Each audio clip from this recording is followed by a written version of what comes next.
in progress.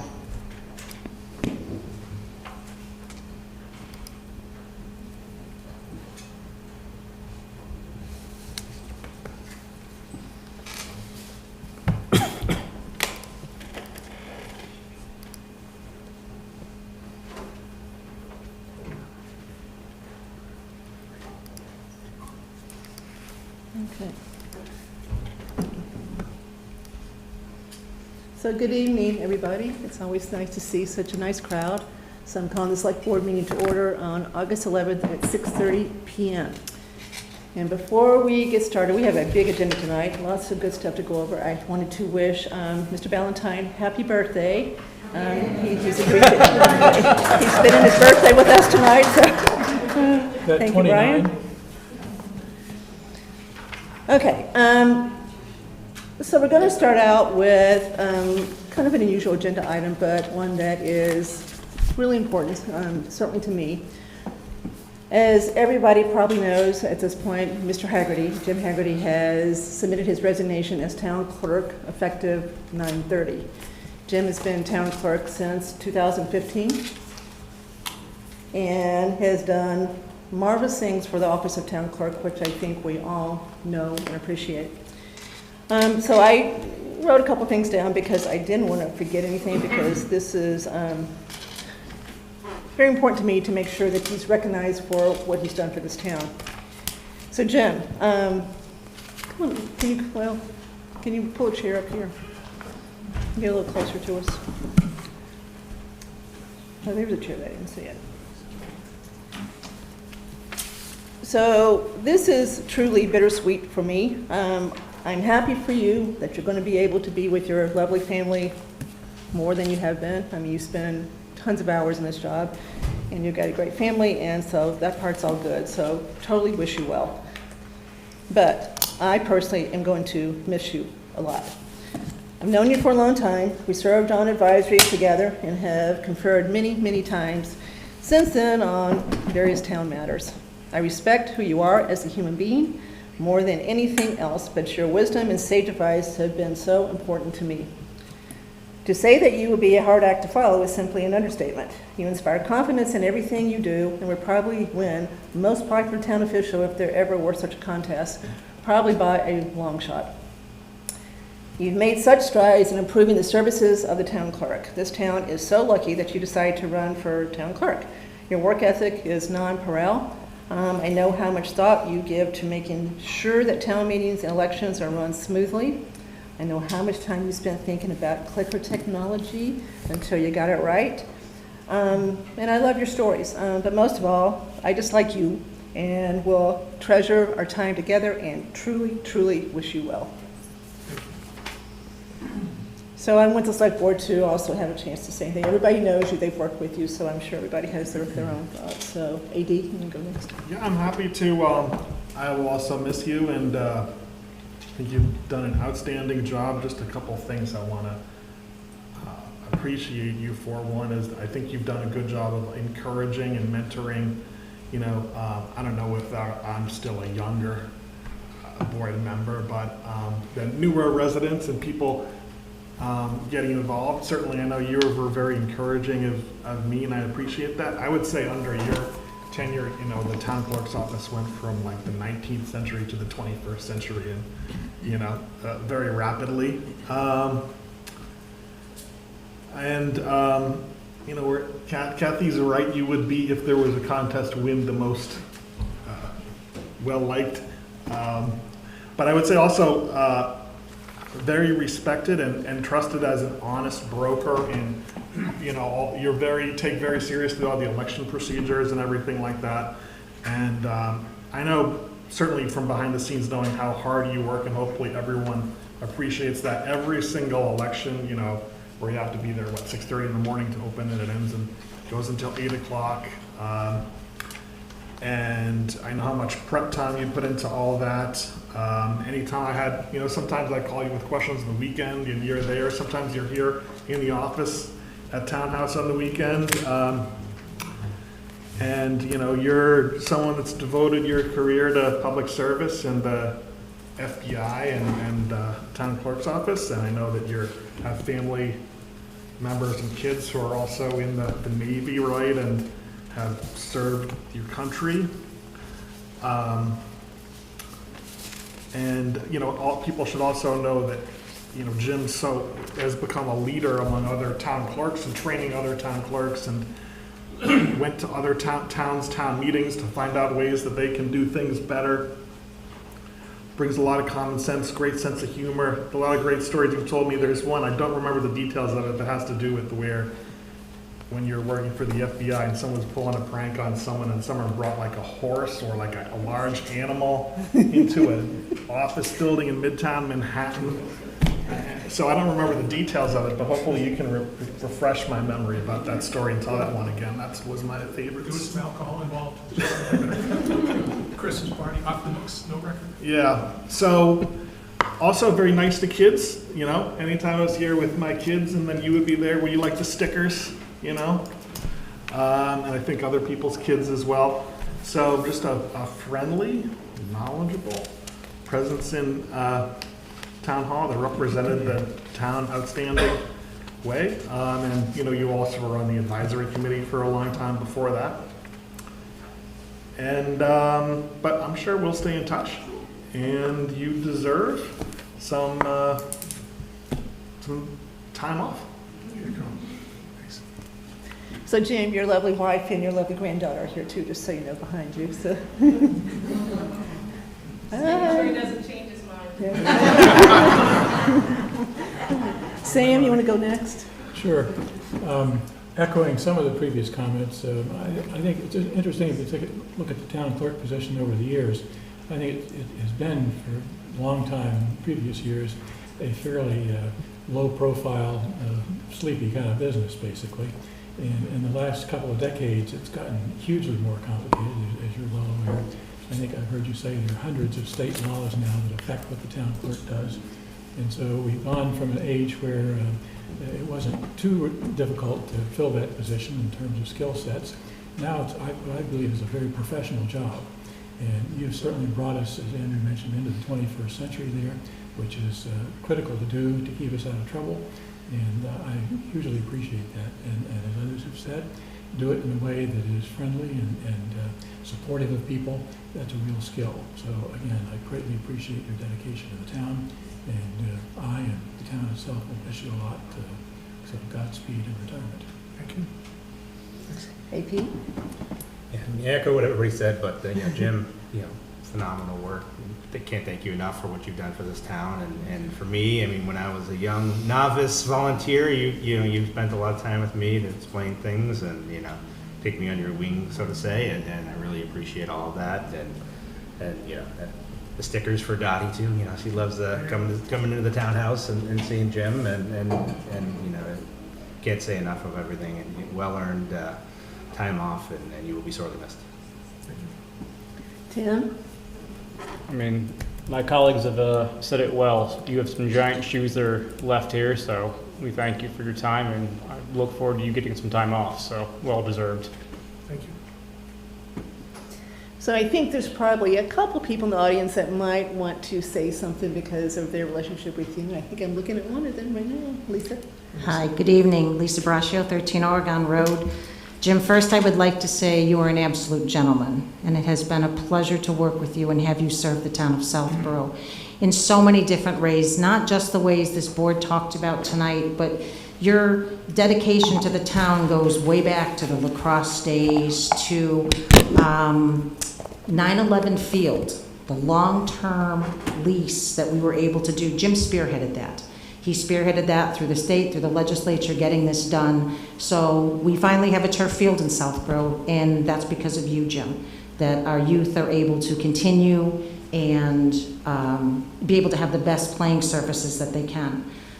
You have moved our clerk's office into the 21st century. You still to this day are working towards preserving and saving the town records that we have that go back so far. And I have enjoyed, when I do stop in, you always have something to share with me of something new and exciting that came up in going through these records. And I think you are the town historian. You know better than anybody else going back, and you have a story to tell about each piece and how it was found.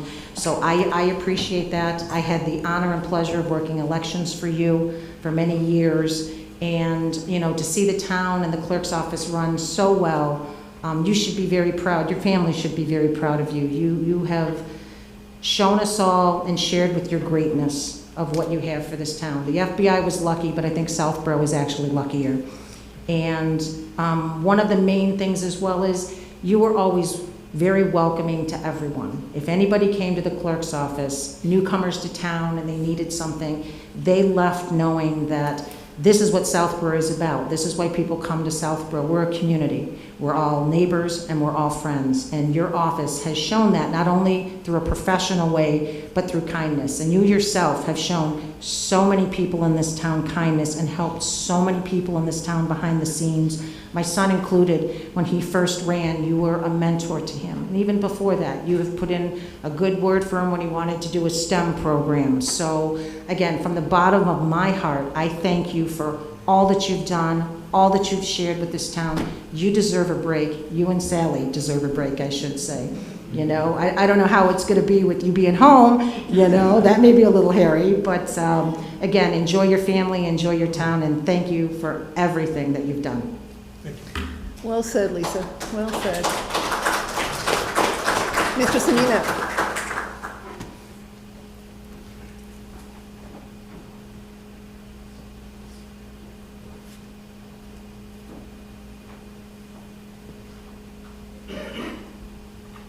So I didn't prepare anything, remarks or wardrobe or anything for tonight, Jim. A lot of words have been used tonight. Certainly gratitude, certainly admiration. The one I have running through my head the most as I stand here is I'm terrified. I think that you have accomplished the most with the least fanfare of anybody I know in town government. To watch how a town meeting comes together, you know, I get to stand up there and do all the talking when the town meeting convenes, and then we gavel it out and it's over, and all the days leading up to it and all the days after it are on your shoulders. And I'm certain that most people don't realize that. I certainly realize it, and I have observed it in awe for many, many, many years. And so, you know, with a little bit of a tongue-in-cheek, I say I'm terrified at what comes next, because we have what, October something? We have one? Yes, Paul, we do. And so we'll so appreciate your tutelage between now and September 30, and I'm sure we'll be fine, but it won't be the same. So thank you very much for everything and supporting me. Could not, you know, couldn't do it without you is a cliche, but cliches are based in truth, and it certainly is in my case. So thank you very much. Jim, do you want to say anything?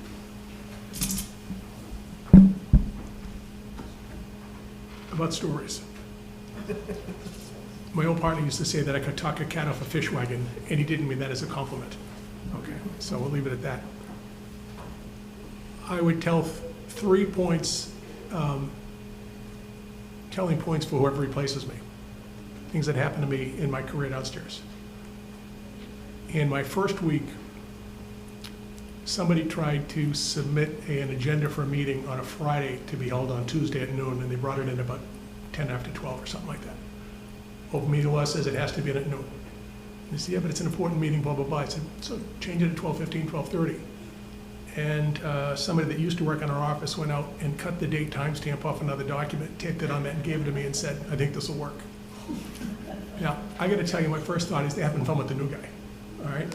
And I said, not gonna work, make it 12:30, we'll take care of it. And to this person, I said, we'll talk on Monday. And I explained after the person if they'd ever heard the term uttering, and they didn't know that that was actually a crime to alter a document. But I said the more important lesson is that you can never lose your integrity if you can give it away, all right? And that's a critically important thing down there. Second thing, a former town official, doesn't matter who it is, came to me one time when Park Central kicked off. And Debbie DeMaurier, first time I met Debbie and her son came in, and Debbie wanted to see records related to Park Central. Sure, come on in. And honestly, Debbie was a little frosty at the counter. I didn't know her. She seemed a little upset or a little whatever. Showed her where the records are, said, here are the yellow stickers, just tell me whatever you want and I'll scan them to you. Would you like a cup of coffee while you look at the records? All right, they're her records, the town records. This is long before we had our process and such. And a few minutes later, she came in and asked if she could have a cup of coffee. Sure. So she told me what she's looking for. And I said, we don't have that, but if you consider looking at the conservation records, they may have something you want. All right, okay. Shortly thereafter, a former town official came to me and wanted to know, had anybody else come in to look at the records of Park Central? I said, what do you mean? Well, has anybody in to look at the records? And I said, I'm like a librarian. I don't tell you who read the book I had it before you did. And the person said, we both work for the town. I said, no, I work for the voters. I don't work for the town. And it's a very important lesson that you have to, so right after that, I got a Swiss flag and put it up on the wall as a reminder to me and everybody else. Finally, I know that for every one of you, I said, no, it's up time. And it's very important, whoever you bring in as a clerk, to be able to say no to somebody. Not that you can't do that, but if this is what you're trying to accomplish, the way you're going about this isn't the best way. Here's another way you could accomplish that. And that's what I've tried to do with everybody, to try to, even when I think some people have come in with just, not you guys, but some off-the-wall craziness, cuckoo-ness. Here's how you could go before the town or the committee or town meeting to accomplish what you want to accomplish, even though you're out of your mind. I mean, that's what I'm thinking, but I can't do that. And that's really, really important to do that. Even when, frankly, you talking about treating people as neighbor, at least that. I remember saying to somebody that I try to treat everybody like a neighbor you haven't met. And I can say in 11 years, I've counted on less than 2 hands the number of times I've dealt with someone that I've thought, I'm glad you're not my neighbor. That's been my litmus test.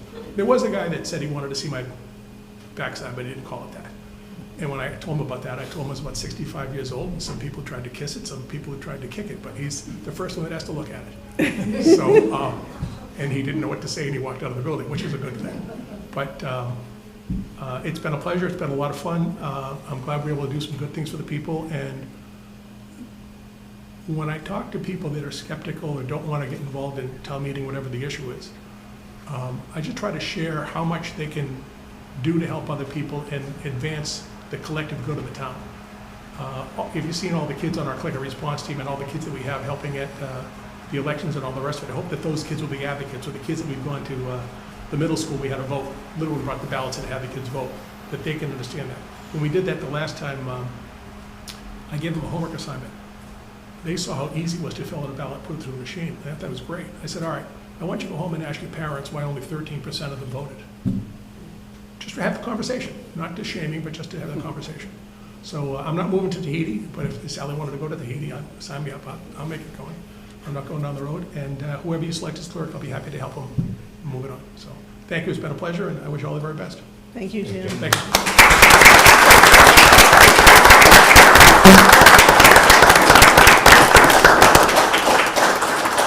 Hey, Sally, remember, for better, for worse, but not for lunch. Remind him.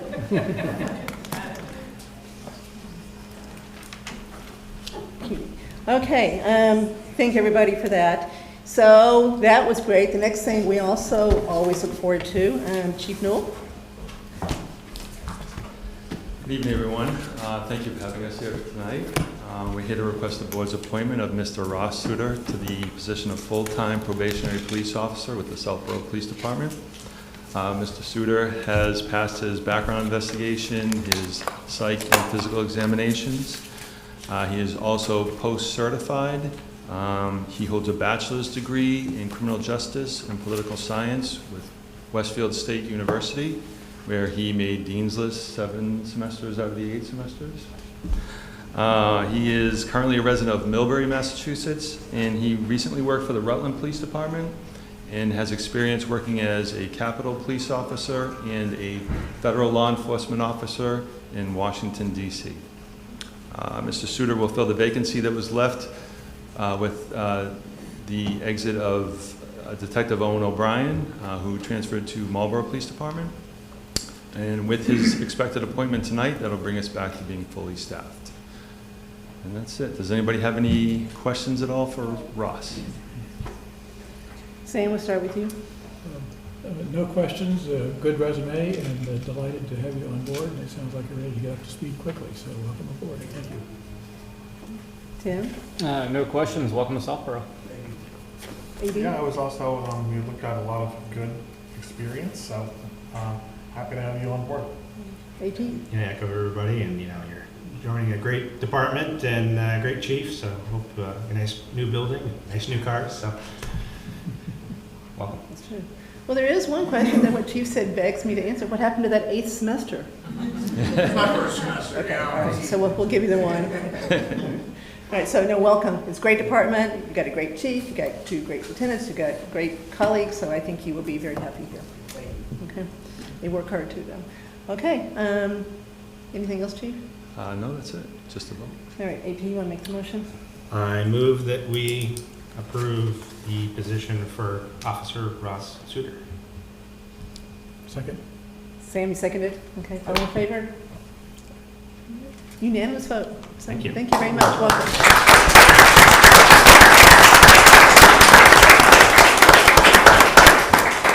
Let's ask the town clerk if you could swear him in. And real quickly, we truly appreciate Jim Hegarty, all his service and all the times that he's helped us with swearing in our officers and always adjusting his schedule and just being a great guy and being there for all the department heads, and we're going to miss him.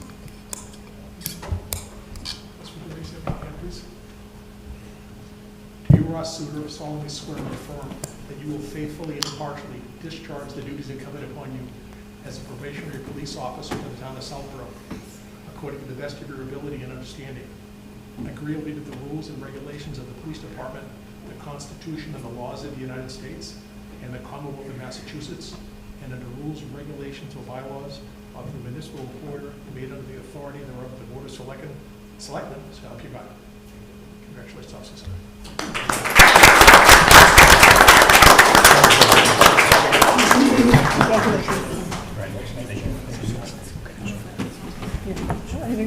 Welcome aboard. So Jim, that may be the last one you do. We hope. Thank you all very much. Thank you, guys. All right, so we're going to take a 5-minute recess to let those who don't want to stay for the entire meeting to say goodbye.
Okay, so now we're back in session. Okay, back to our normal order. So next thing is public comment, which is comment from the public on any item that is not on the agenda tonight. Comments are 3 months or less. We won't respond because they're not on the agenda. So is there any public comment tonight? No? There is. You can make a public comment for something that's not on the agenda, David. Sorry. Okay, so nothing. All right, so let's get started. We've got a lot on this agenda tonight that I think it's going to take some time. Okay, so Mr. Cundiff, we tried to put all your stuff together. I appreciate that. Okay. All right, so we're going to move up one thing that is also bill related. There's an article, a proposed article on the warrant for October 17th that is also a Mr. Cundiff item, so we're going to discuss that one too after he gets the first four done. All right, Bill, so you want to start off with transfer station rules and regs. So to tee this up, we talked about this last meeting, and we had a long, lengthy 45-minute or so discussion. We got quite into the weeds as far as transfer station rules and regs. So we agreed to continue the discussion to this meeting and allow the two people that seem to want some changes more than the other three, Mr. Pfaff and Mr. Fling, to meet with Mr. Cundiff. What they did, it's my understanding that you've incorporated a lot of their suggestions into what we've got in front of us tonight. I would say the vast majority of the suggestions that were made were incorporated. Okay, so this one, I don't want to spend a lot of time on tonight. I think we spent plenty of time on it last meeting, so you want to just briefly summarize where we are, and then we'll just Sure. see if there's any So more since the questions. last meeting, I met with Andrew and Tim, took their comments, compiled them, tallied them up, reproduced the document, distributed it for feedback. I really didn't get much feedback. I did circulate it internally in my department, got some feedback from some of the staff. I incorporated one thing from staff, and the Board of Health had a comment on the child car seats, so we decided to pull that out. What was their comment? Just to be clear. Yeah. The Board of Health commented that the American Academy of Pediatrics parent-facing page on recommendations on car seat reuse under shopping for car safety seats. It states to not use car seats that you do not know where they came from. And then they provided a link. Okay. All right, so you're happy with what we've got in front of us, right, Bill? I'm okay with it, yes. Okay. All right, so I'm just going to go down, starting Sam. Any other comments? Nope, again, we could quibble about a lot of this, but I think the key thing is that we get something in place here, particularly the swap shop regulations. And I see this as an evolving thing. We will do it and learn some things, I'm sure, and come back and make some changes as we go along. But I think it's important you get a stake in the ground here, and I think this is certainly sufficient, so I support it as presented. Tim? Yeah, I think my fiddling with what I was looking for and handed to you, I think most of it was incorporated. Like as Sam said, I could quibble about this or that, but I think largely you covered the intent that we were trying to get across, and if we need any other adjustments, we have the option in the future. Sure. AD? I don't have any comments. I'm ready to sign off on them. I think that after these approved, I mean, one thing that would be useful is if there's a sign list at the swap shop, and just like you boil it down to the 2 or 3 most important things. Please do this, please don't do that. That's the Because plan. this is too lengthy and complicated. That's the plan, yeah. AP? I think it's great, and thank you, Bill, for taking the time to collaborate with us, and I think we came out with a good job. My pleasure. All right, I'm also fine with it. So, AP, you want to make a motion? AD, you second? I move that we approve the transfer station rules and regulations. Second. All in favor?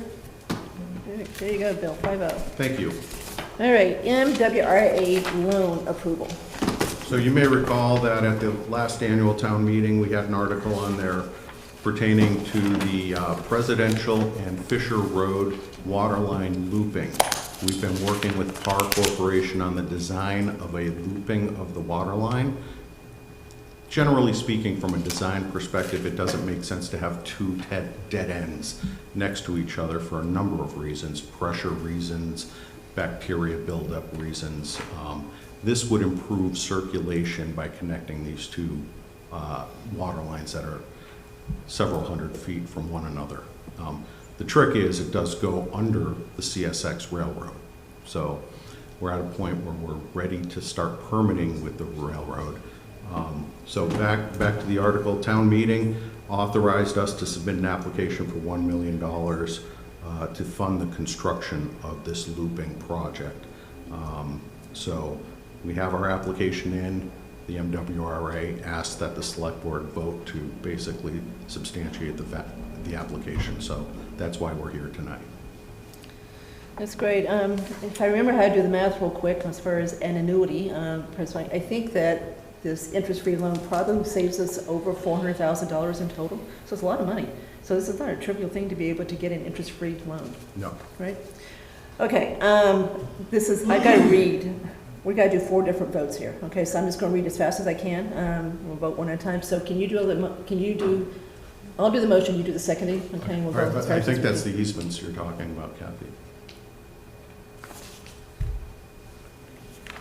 Brian, do you want to help out on this? No, this is 4 votes. I called and they said, vote, vote, vote, vote. No. That's the financials that I'm not aware of. Yeah, That's the financials, but you can vote it as presented in, you know. as Okay, the but we documents are that- voting on this, right? Oh, yeah, Okay. But you don't have to read them. All right, so I'm just going to say voted as listed here on the vote of the select board. Okay, thank you, Brian. Yeah, Okay. All right, so the motion is that we approve the vote of the select board and all the details included in the document that was in our packet to enable this loan to be approved by the MWRA. Second. Okay, all in favor? Right, good, Bill, that saved us 15 minutes. Thank you, Brian. Okay, so that was done, Bill. Next one is one that Andrew Pfaff has been working on for quite a while. He's also assigned the goal of looking at the Stormwater Enterprise Fund, so I'm going to turn this over to you and to Sure. Bill as far as how you want to do this. Sure. This short presentation that Vanessa can put up. Can I just give a 2-second intro? Yeah, please. As you all know, we deal with infrastructure pertaining to drainage. That includes everything from the street drains in the road to subdivision stormwater infiltration basins or detention basins. The DPW is responsible for maintaining those structures. Under the Clean Water Act, we have an obligation to do annual maintenance and reporting on stormwater generated within the town of Southborough. We get a permit every year. It's called an MS4 permit, Municipal Separate Storm Sewer System Permit. So every year, the EPA comes out with new requirements. There's been discussions under this newly coming permit on some things that might be a heavy lift at some point. Replacement of drainage catch basins, for example. Currently, we don't have a lot of what are called deep sump catch basins, which cleans the water as it goes through the chain, as it heads towards the rivers and streams. So with that, we utilize the funding in our budget to get those things done. And it's always an afterthought or something that we put off until we have to do it. So with that, I'll turn it over to Andrew. Yeah, so yeah, as Bill said, this is something that all communities do. I think it's something I've been working on since 2020, maybe 2019. One time. Back in the advisory days. But basically, this is an overview. It's not an uncommon process, especially not in Massachusetts. Massachusetts has about 30 or so towns that do it. In the rest of the country, it's very common. But basically this would take, like we do with our water enterprise fund, you would create a stormwater enterprise fund and you would shift the costs of stormwater into this, which would cover, your street cleaning, your drainage basins cleaning, your drainage, your culvert repairs, all that kind of stuff into, the enterprise fund. And then those costs would be allocated to the property owners, not based on assessed value of the property, but on how much impervious surface they have. And there's different, ways you could do that, but it's basically done off of a calculation of the information. And we actually have an impervious surfaces data layer from GIS that we got in 2021 as part of an MVP, municipal vulnerability program grant, where they actually set up an airplane that scanned the whole town, and so we have that data available that we can basically tell you, for your property, how much is your driveway, your roofs, all that kind of stuff, and we know what the actual percentage is. There's different ways to simplify that, especially for the single-family homes that we'll get later. But, Ashland does this, Westboro, Northborough is starting to do it, so it's, pretty common around us. This doesn't, we can go into the pros and cons of it. This doesn't bring in new money, it just shifts the methodology of how you're paying it. And we'll get into what that does for the town of Southborough in the coming slides. Go to the next one. So this is just kind of why you would do it. I won't drain the slide, but, predictable funding, dedicated. The money that would go into this fund would be outside of the levy capacity. Cost sharing is fairer because it's more closely tied to what you're actually, the cause of it. Capital planning too, it's a revenue stream, so it makes it easy to do the multi-year culvert drainage, et cetera. And also we can create what's called best management practices, which we can reward homeowners or property owners for if they have on-site discharge systems, dry wells, et cetera. You can get a discount in your fee. So it's better for runoff in terms of the whole town. And then greater transparency, you can see exactly what these costs are and how they go to each individual property. Okay, next one. So this is a summary based upon data from a couple years ago, but it's directionally accurate. Basically, how would it look like today on what percentage of the property by property type would be via assessed value, and then what it would be over impervious surface. So as you can see, the number we usually have is 87% of the town is residential. That's the multifamily 4+, and the residential non-multifamily 4+ there. It's the largest, assessed value portion of the town. That's where most of the taxes go. But this would shift the cost from the residential to, the residential non-family would go down 30%. And then, the exempt properties, nonprofits, et cetera, because this is not a tax, they're not exempt from the fee. And then, commercial would go up and industrial, et cetera. So it would basically, shift the burden from the residential properties to the commercial, industrial, and exempt properties. Okay. Then there's, when you get into the residential properties, there's different ways you can go about doing it. Different towns do it different ways. You could do the exact numbers, which, you have a little bit more data upkeep in terms of, okay, somebody, changed their gravel driveway to a paved driveway, we need to update that. Or you can do tiers, you can do, every house is basically one unit, or, a flat fee, et cetera. I think, down below, the best practice is often a hybrid. So I'll go into kind of my suggestion and how we've been looking at it. Next one, Vanessa. So this is kind of how you break it down, and kind of what my recommended option would be kind of how Westford is set up, which is 4 to 5 single-family residential tiers, based upon kind of which area you fit into the impervious area, square footage. Next one. And this is basically how we would, this is what Westford does, which is, again, this is the 5 tiers, and kind of what their annual fee is. So again, you would get this bill either in your water bill or in your property tax bill. You can include it in there, and we can decide whether or not it's a quarterly, semi-annual, annual, et cetera. Different towns have different models, but it just basically is a regular bill, just like your water bill. Next one, Vanessa. And then this is kind of how Southborough would break out based upon how I would recommend the tiers. The median impervious surface for single family is 4,870 square feet, and the average is 5,800. So that's kind of where the C typical and the largest distribution is there, and kind of what a recommended factor would be in terms of how many equivalent residential unit you would do. So anything over 8,500, you basically pay twice what a regular house would be.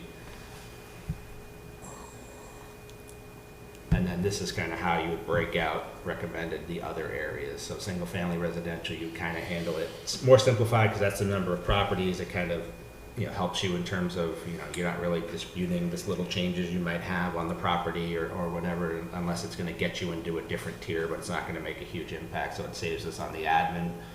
And then the other properties, we can either do the same kind of residential tiers for the multifamilies, but the larger, kind of impervious areas, we could do actually off of the, actual impervious area that we have from either the scan that we did or from, when the planning board or ZBA, reviews site plans, that all has the impervious area calculation in it, so we would have that information readily available for any new large property. And then this is just some of our peers. Again, Westford does the 4 single family, Chelmsford's flat, Shrewsbury's 3, Bellingham is 1 PRU, and so it kind of breaks it out. And then this is just a little information on why our tax exempt institutional properties and why this passes the Massachusetts Supreme Judicial Court's Emerson College test that they use, because it's it's not considered an actual tax, it's considered a fee. And then these are some possible credits you can do, as I talked earlier about the BMP, the best management practice. So some towns do 20 to 50% discount based upon whether you could do low income, senior relief, new construction, different kinds of ways to do policy and affordability enhancements. And then the last one, this is kind of trying to estimate what we think an annual revenue would be for the enterprise fund. It's a little bit hard to judge. We need to kind of go line by line. I know this is some of the other towns around us, kind of where they're at. My estimate is roughly between $650 and $900 a year in gross receipts. I think when we were looking at Willow Street before we got the grant, I think it was like $307,000 for debt service on that a year. So again, that's just one culvert, so it can add up pretty quickly. So I think we're in the realm of it being sizable enough that this would, you could move some significant dollars here and there. But again, if the board is amenable, we can go a little bit further into the next steps in terms of actually going line by line and calculating this. Also, you can attribute the indirect costs, so the time it would take Brian to do the billing, or Bill or whoever's on staff, you can allocate the indirect cost. Different towns have different methodologies, but it's usually 80 to 100,000 of indirect costs you can allocate that you would be paying out of the general fund anyway. And the next one. So in terms of next step, again, defining, how would we want to do this, what indirect costs would we want to do, making sure we, get the accounting requirements and review it with town council and finance department. Just validating the impervious data layer, which we got a couple years ago. So just adding in some of the new properties and making sure we have it linked to the right properties. Then there's possibility of our stormwater consultant, CEI. They'd be willing to work with us in terms of validating the numbers and coming up with the actual calculation of what we would want to shift over, and kind of putting together a longer term plan in terms of what the capital is. And I think that also dovetails into the work Bill's doing with the cameras and inspection of all the drainage system. And eventually we could do like we did with the road plan, where we kind of have a full inventory of all of our assets from a drainage perspective, and we can kind of other towns did this, where like we have $150 million of stormwater infrastructure in the town, and this is how it's broken up, and this is how often it needs to be replaced. So you can kind of get your own capital plan like we do with water. We have a good water plan, but I don't think, Bill, we have a stormwater plan like we do with water. We're more driven by the regulations that are coming down. But yeah, so then it's, model the rates, design the credits, appeals, relief, whatever we wanted from like a BMP or et cetera credits, and then, public process, education, and then going to town meeting. Some towns, what they will do is have just create the enterprise fund in town meeting before they get through, how are we gonna do this, what are the amounts gonna be, just to kind of entertain whether or not the town thinks it would be a good idea to just create the fund, and then you can get through the exact details. That's what Northborough did. They did the fund about a year before they did the actual rollout of the whole program. So that might be a suggestion, or we can kind of put it all into one town meeting and kind of approve it there. But that's where I'm at today. I'm surprised that voters would approve just a shell enterprise fund without knowing the details of how it was going to be implemented. But I guess they did. Well, I mean, you're not funding it, you're not creating a budget for it, you're just creating the legal entity of it to do something with, like we did for the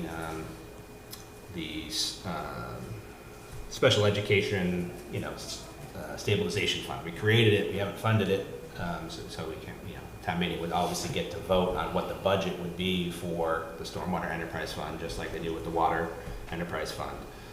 But they wouldn't necessarily vote on whether to do, alternative 1, 2, 3, 4 as far as how to allocate it among the class, right?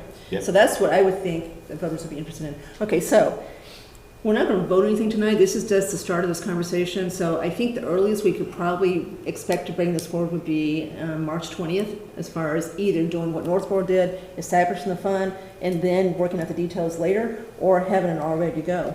But to me, the most interesting number is going to be once we've got the cost gathered, know what they are, and basically extrapolated out, what the shift really is between residential and commercial tax exempt, et cetera. Because to me that's the main reason to do this, because it's going to force the tax exempts to, make a payment that they otherwise don't have to make currently. And so, the select board has for 3 years now said that's our major goal, is to try to shift taxes from residential to commercial by expanding the commercial tax base. This really wasn't part of it at that point. But I think, to me, that's the next step, is to get the consultant to help us truly project the cost that would be part of this for the next 5 years.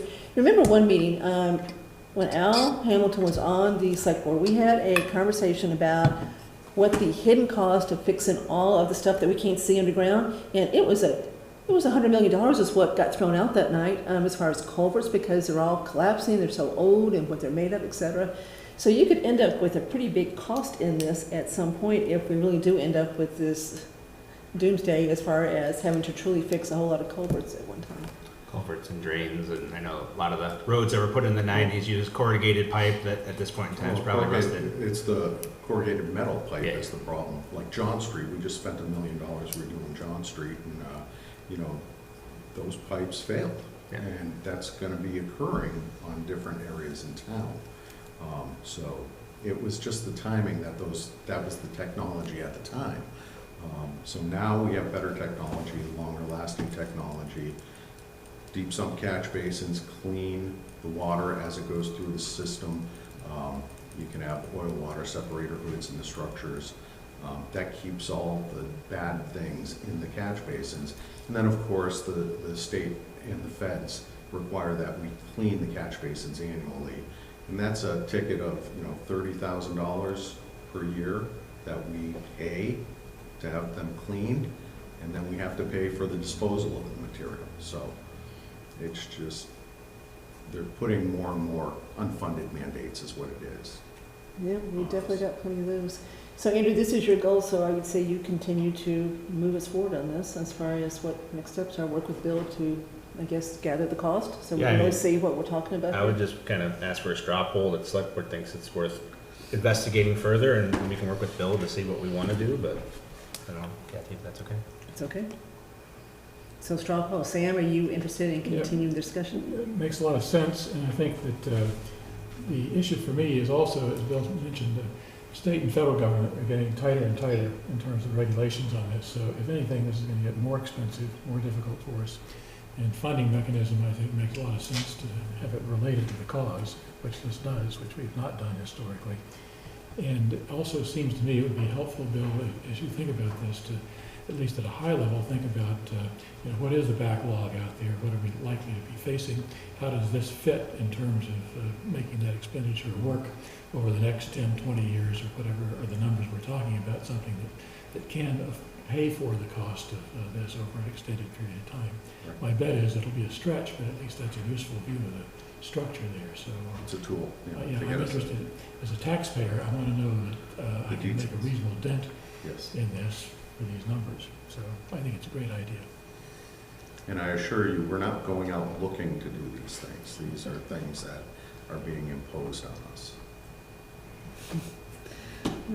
Tim, are you in favor of continuing the discussion going forward to the next step? I'm lukewarm at best right now on this. I think it's a tax or potential tax on top of other things, even though it's not billed as a tax or written down that way. I think it's a slippery slope to add another fee onto the tax base in town. So I would have to have some strong, I'd be willing to consider it further, but I need to see kind of the structure of how this might pan out, that it doesn't become a fee on top of the levy not going down, or the amount that we need to raise from taxes going down to offset what this should pick up. So I really would have to see more to want to support this, but today I'm lukewarm at best to even want to consider this. I mean, we are paying it in our taxes now. Yeah, I understand that. It's just moving it out of the tax base and into a separate fee. I understand that, but then we still have to pay more things, and then since it's not in the tax base, you're like, oh, here's another fee to pick it up. Like, I think it's a slippery slope to be going down, and I am concerned about moving what's currently in a tax-based thing that's under other controls into a separate fund that has potentially less regulation, plus the taxes can go up as well. It's just a way to separate two different things from where it's funded from now. Saying your taxes could potentially go down, I understand they could, but taxes could stay the same and you still have another fee to pay. So I'm kind of concerned about that second split of this idea. I'd have to see what guardrails we could put in place to mitigate that concern, but I think that there's a potential here that we could go back to the tax base and ask them for more money and not lower the taxes. Well, that's definitely not the intent. AD? I think we should continue the conversation. I applaud you for putting together the presentation. This is glad. I know you've been talking about this for years. We were on advisory together. Yeah, so it's great that you put in the energy to bring it to this stage. You know, I think some of the big ideas we've been kicking around for a while, maybe it's worth just bringing to town meeting. If the town meeting votes to accept it, great. If not, it is what it is. But you know, we've been, rather than just talking about trying to find other non-tax revenue sources, maybe we can try to develop some options and present them to town meeting and see what happens. I mean, the concern you're expressing there, I think the key difference is, like, take for example on the warrant for the last couple town meetings where there's been some big expenditures which are borrowed for Willow Street, John Street, some of these big culvert projects, Northborough Road culvert. There would be a broader pool funding those rather than just residential and CIP taxpayers. So the funding sources would be different. I guess a couple of questions that I have as you start to think about it is, so a couple of things. One, from the experience of other towns, have there been observations about problems with it or negative things about it? How do you collect it if someone just doesn't pay?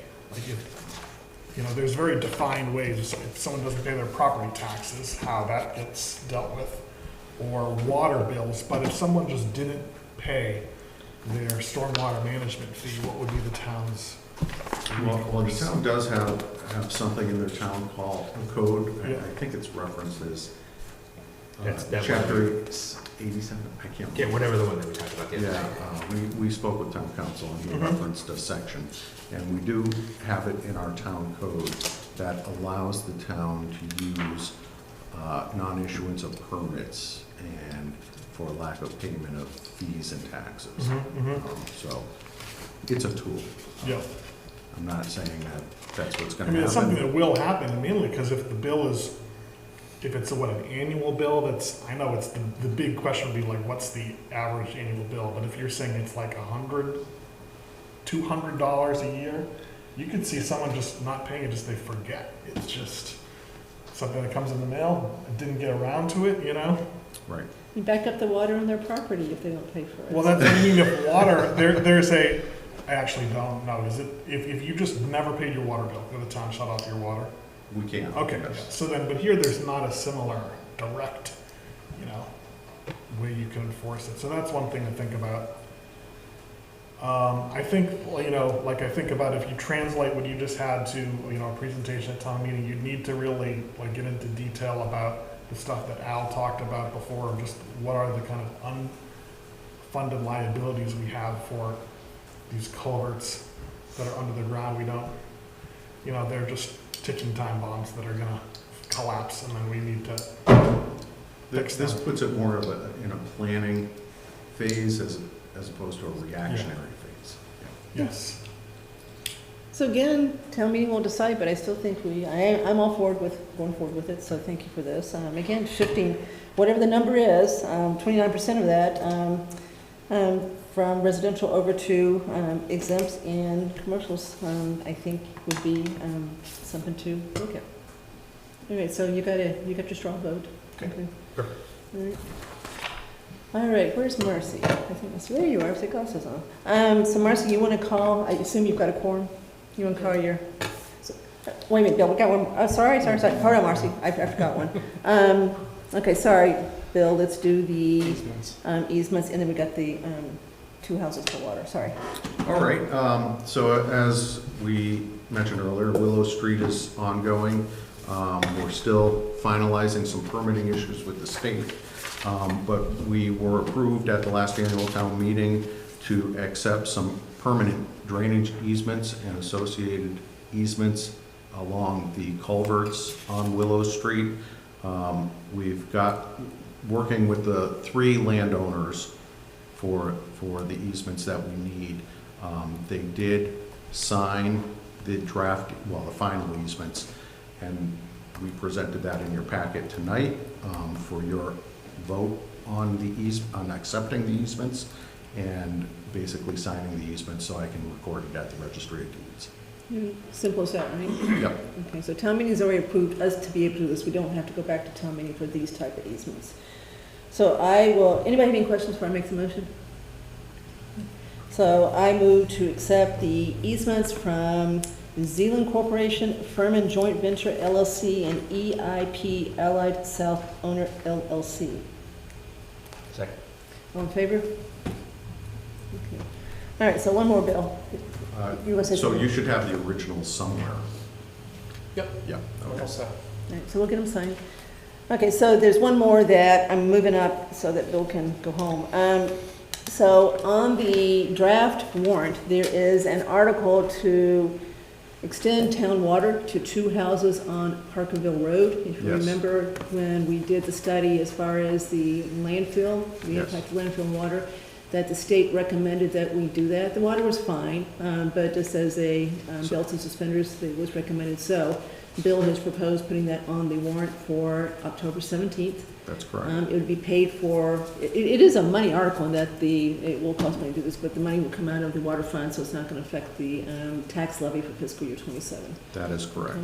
And again, the motivation here, just so everyone understands, we did sample the 2 houses that are adjacent to the landfill. They're private drinking water wells. Nothing showed up in terms of contaminants in those wells. Starting next calendar year, the DEP is going to ask us to include PFAS as part of that sampling. Now, PFAS is a slippery slope, and I would advise, and the reason we're considering this, is avoid doing that so that we can solve that problem by extending. Really, it's going to be, when you say water line, it's going to be a service line that goes to these 2 dwellings that are, within 500 feet of the landfill. So the landowners are all receptive to allowing us to do this. They want to connect to the public water. So this article, I'm currently having Park do the cost estimating now so that we'll have that number. But it's really to mitigate the potential for a problem if we find something with regard to PFAS. The PFAS testing we've got to do in the future includes testing those 2 wells? The DEP would mandate us to sample those two wells in perpetuity for not only our current landfill sampling parameters, but also PFAS. Now, PFAS is something that's readily available within people's houses. Teflon tape, which people commonly use on their bathroom fixtures, contains PFAS. So it wouldn't be unreasonable to get a hit on PFAS. So by doing this, we would eliminate We would avoid that that issue. ongoing sample. All right, so we're going to talk about this more when we get to the warrant, but at least while Bill's here, wanted him to explain what was going on as far as that goes. Okay. Sure. Any questions on that one? No? So I'm all in support of it, but I'm just curious whether when you put out the service line, does the homeowner have to pay any cost to actually connect it? We're going to absorb the connection fee as part of this project, Okay. but they will pay the regular usage fees. Okay, so we'll pay for the pipes going all the way into the house? Correct. Okay. And those two are what the state pointed out, right? So therefore, the other neighbors don't have the same argument these two do, right? It's only because of their proximity to the landfill. Okay, all right. All right. Everybody happy with everything from Bill? Okay, so thank you, Mr. Thank you. Have a good night. All right. Thanks, Bill.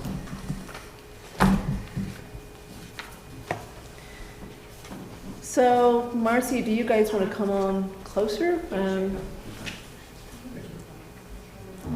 we approved the land, we approved the bond, and we approved the 3 easements, right? Do we approve the bond? Okay, good. It was, and some of the documents refer to a bond. It's not really a bond. Just calling the advisory meeting to order. We have 4 members present, myself, Al, Larry, Tim, and Eric is on Zoom. Right. You can bring him over. Eric is on Zoom, and Barry's not here. Barry and Howard can't make it tonight, but send their regards. So. Mr. Martell, I haven't seen you in person in forever. Hello. It's been a long time. Really? I almost didn't recognize you with the glasses on. All right, so what we are trying to accomplish tonight is an agreement between the advisory committee and the select board as far as what the budget process for fiscal year 28 is going to be, what it's going to look like, what we're going to ask the departments to put together as far as budgets go, and I say budgets plural this time for a reason, and then also to discuss the ways that we're going to deal with an override if that's what we end up with. Right now, we've only got $700,000 of excess levy capacity going into fiscal year 28, which is not very much. So without some significant budget cuts, we probably will end up with an override, so we need to talk about that too. So Brian's up here with us to kind of lead this discussion. So hopefully that's what we end up with as far as at least understanding the process we're going to undertake. And we're starting this early because of the potential override, so we've got time to, if that's where we end up, explain it in a way that hopefully by the time people get to town meeting, they understand what they're voting on. So far, so good, Mercy? So far, Okay, so I'm looking at you. Okay. Chime in when you need to. Okay. All right, so Brian, I would think we want to start out with maybe what we want to ask the departments to put together as far as budgets, what to include, how many to do it, what the characteristics of those budgets should be, right? Yes. Normally, we don't ask for multiple budgets. We have, but normally we don't. So this time, I think we may have to differ. But just to refresh everybody's memory, Andrew Nelson, who is the Department of Revenue person who, there's 2 other Andrew Nelsons in the state. They each have a third of the state under their jurisdiction. And on top of that, Andrew Nelson has kept 11 towns, I believe, specifically that he works on, and we're one of those. So he knows Southborough very well and has worked on this town for a long time. He's from Holden. He has recommended in the event that there's a need for more levy capacity, an override, he has recommended that you put together at least 2 budgets that you present to town meeting, and you do them in a certain order. You put together your quote-unquote normal budget that you would have put together without the override. And then second, you put together a budget that would end up with not needing an override. You present the bigger budget first on the warrant, is what he said, and see when the vote goes. If that one votes, you just table the second one. If it doesn't pass, then you go to the second one. So that's what he explained to do. Now, I've seen other towns, I've looked around, they've done more than 2, so you can do 10, but boy, that sounds confusing to me as far as trying to explain that at town meeting. So we've got to decide on how many budgets we want the departments to put together, knowing that that's probably what may end up being presented on the warrant as far as the budget article or articles. So Marcy, I'm going to pause when I'm talking to see if you want to add anything to this. Yeah, I'd just like to add that advisory's had 2 meetings in the last 2 weeks to discuss the budget process, and we're highly in favor of exploring all options and ensuring that we have adequate assessment and analysis of all the numbers before proceeding to override. If we understand that would be quite a bit of work, and we understand the possible need. But we did speak as a group about encouraging alternatives to override. AP, you have anything to add? No, I think it's, coming up again, I think 2 budgets makes sense. I think anything more is going to be confusing to town meeting. I think it's, as far as you said, getting to the needing no override, how do we do it in the least painful process and making sure that we dig into that in each area. I would caution to just a flat, like, hey, everybody needs to reduce their budget by, 10%, because there's some departments that are, just one person, and, so it's one of those, like, what do we do in that case? So I think, going budget by budget, seeing which ones have increased by not just, the COLA increase, and kind of going, looking at that, as opposed to a blanket one. So I think, to get to your point, Marcy, digging in and actually analyzing each one and giving each area a target, if we get to that point, I think it makes more sense. But yeah, I think it's directionally accurate. Hey, Brian, correct me if I'm wrong, if you present a budget to town meeting that requires an override vote, then we've got to have a 2/3 vote for that at town meeting also, correct? I believe so, yeah. Yeah. So it's going to be a heavy lift as far as getting that budget through. That's where we go. Al, anything you want to add? Yeah. This is not a normal budget year, and I think, we're at the point where I think some of the chickens are got to come home to roost. I think we have avoided making some hard decisions about how we organize ourselves, about what are absolutely essential services, and if you want to simply asking town meeting to expand the levy capacity so that we can continue to operate business as usual. And by the way, you folks only control about 30% of the budget, as you know. So I think we have to have a bigger discussion than simply, departments and this is how much money we're going to have. I think we really have to have some serious conversations about how we organize ourselves, whether, I'm going to pick on the police department for a second. This runs throughout the institution. We decided that we needed sworn officers to review body cam footage. Well, that's the most expensive way to review body cam footage. There's dozens and dozens of these, and so of this type of activity. By the way, I do applaud Andrew's work on the water fund. I think it's definitely worth serious consideration. So the third thing I think I would recommend to this body is I think you need to very seriously consider a hiring freeze, because I think it's inappropriate to bring on a new employee when your sources of funding are insecure, and our sources of funding are insecure, more so than in normal years. I frankly don't think an override would pass. The people I've talked to are not happy about their tax bills. And by implementing a hiring freeze, you actually end up protecting the staff that remain, because we have at least some flexibility to move positions around in the event that we don't have an override. And so I think you should seriously consider a hiring freeze. I think, and by the way, this applies to all of the executive boards, not just the select board, that you need to review every position for, is this an opportunity for consolidation?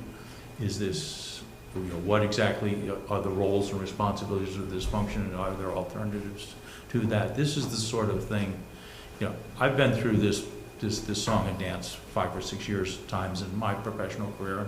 I'm sure some of you guys have as well. And whenever I've had to be involved in a reduction of some sort, the things we were asked to do didn't change. The mission didn't change, but we had to figure out how to do it with less resources. And put your thinking caps on, ask whether you really need to do something. I think it's going to be a heavy lift, frankly, for Mark and his team. But if you want to convince the voters that you've done everything possible to wring out efficiency out of the organization, then you've got to do these sorts of things. That's. I'll get off the soapbox now. No, it's okay. But let's just be perfectly frank as far as what we're talking about here. The only way to cut costs in this town, realistically, is to cut headcount. I mean, it's all about headcount. You got to pay your debt. You've got some other fixed costs you got to pay, but it's 85% salaries, right? So that's what we're talking about here. So let's just put it on the table as far as trying to come up with a budget that would not require an override and would use the current levy capacity. As far as the hiring freeze, we've talked about that when you were on the select board. We will talk about it again, but timing-wise, we could implement a hiring freeze, but it doesn't necessarily mean it's going to solve your budget problem for fiscal year 28, because you've got to have someone actually leave and have a position they won't be filled in. Who knows when that's going to happen, right? So you can't project that. We could basically say we're going to do that, and that might help convince people we've really tried to tighten our belt here. But you wouldn't be able to put that in a budget because it's not reality yet. We can say no more new. We can say again what we did last year: no new hours, no new people. That's not that hard to do, which I think we probably will end up agreeing with tonight. But as far as incorporating a hiring freeze into the budget process when they haven't left yet, I don't see how you do that. You can announce you're going to do it, right? But it's not going to affect your budget. We have something on the order of 110 municipal employees.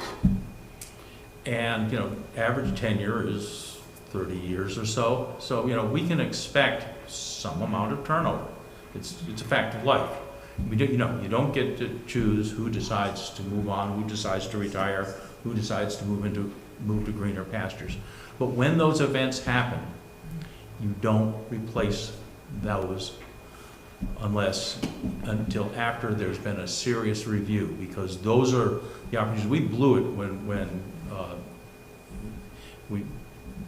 we didn't have a serious conversation about merging the senior center with the youth and family services and having a social services organization rather than maintaining these two silos. So these, a hiring freeze doesn't mean you don't necessarily replace somebody, but it does mean that before you replace them, you have a serious conversation about what does that role do? Is that the best way to get that role done? This is, if you can't do that, then there's no reason to support an override. You've got to show that you're really serious about thinking about how we organize our town for the next 30 or 40 years. Because I've said this before, we have the best 1950s department store organization that money can buy, but we aren't Amazon. And my one attempt at trying to automate a process was, frankly, got the slow nose. And so those, we got to get a lot more serious about these sorts of things. I'll get off the soapbox. No, you're not, but I don't. Then we'll turn to everybody else. But what I'm trying to say is, for the budget that we bring forth on March 20th, at that point we don't know where that vacancy is going to occur. So we still have to possibly cut a position to get to that balanced budget. And then maybe if someone leaves in the interim, you can then restore it. You could do that, but you still got to, at that point, have that budget balanced if we are going to go forth with a budget that doesn't require an override. Right, but we've got 8 or 9 months, and there will be some turnover over the period of 8 or 9 months. And when those positions become open, they should not automatically be refilled. And because, you might, at a bare minimum, not fill them until you were certain that an override was going to pass. Okay, and then to make sure everybody understands your comment about we only control 30%. The schools are obviously the biggest part of the budget, right? We don't have line item authority over the school budget. We can say, this is your pot of money, you decide how to divvy it up, but they do the divvying up as far as what they fund, et cetera. So we don't have the control over that piece of that we do with everything else, so everybody's gonna keep Right, that in yeah, mind, too. yes, as I said, the select board only controls about 30% of the town's budget. It's more than 30%. It's the visible 30%. And in fact, when we started doing work on the budget policy, one of the things that we really focused on is that the budget policy is more than simply the board of select board. It's, the 600-pound gorilla in the room are the schools. And so they need to be a part of that budget policy and budget development policy. So, but yes, the same message goes to the schools, which is, I would not, you probably have to hire teachers, but if you got any other open position, I would, because, their turnovers, they get the same turnover. And, time to tighten your belt and see, if there are better ways to organize ourselves and better ways to achieve the mission. Could I add to that? Of course. While the schools are somewhat separate, I was doing some research into other towns that have successfully pitched and obtained overrides. And some of them have done MOUs so that the schools are not excluded and the schools are included in terms of the finance committee, select board, and the schools agree that these are the elements that are in place should an override pass, so that it's all understood up front, and so that many towns have included the schools, and Marblehead is the best example that I could find of that. The MOU is very well done there. Interesting.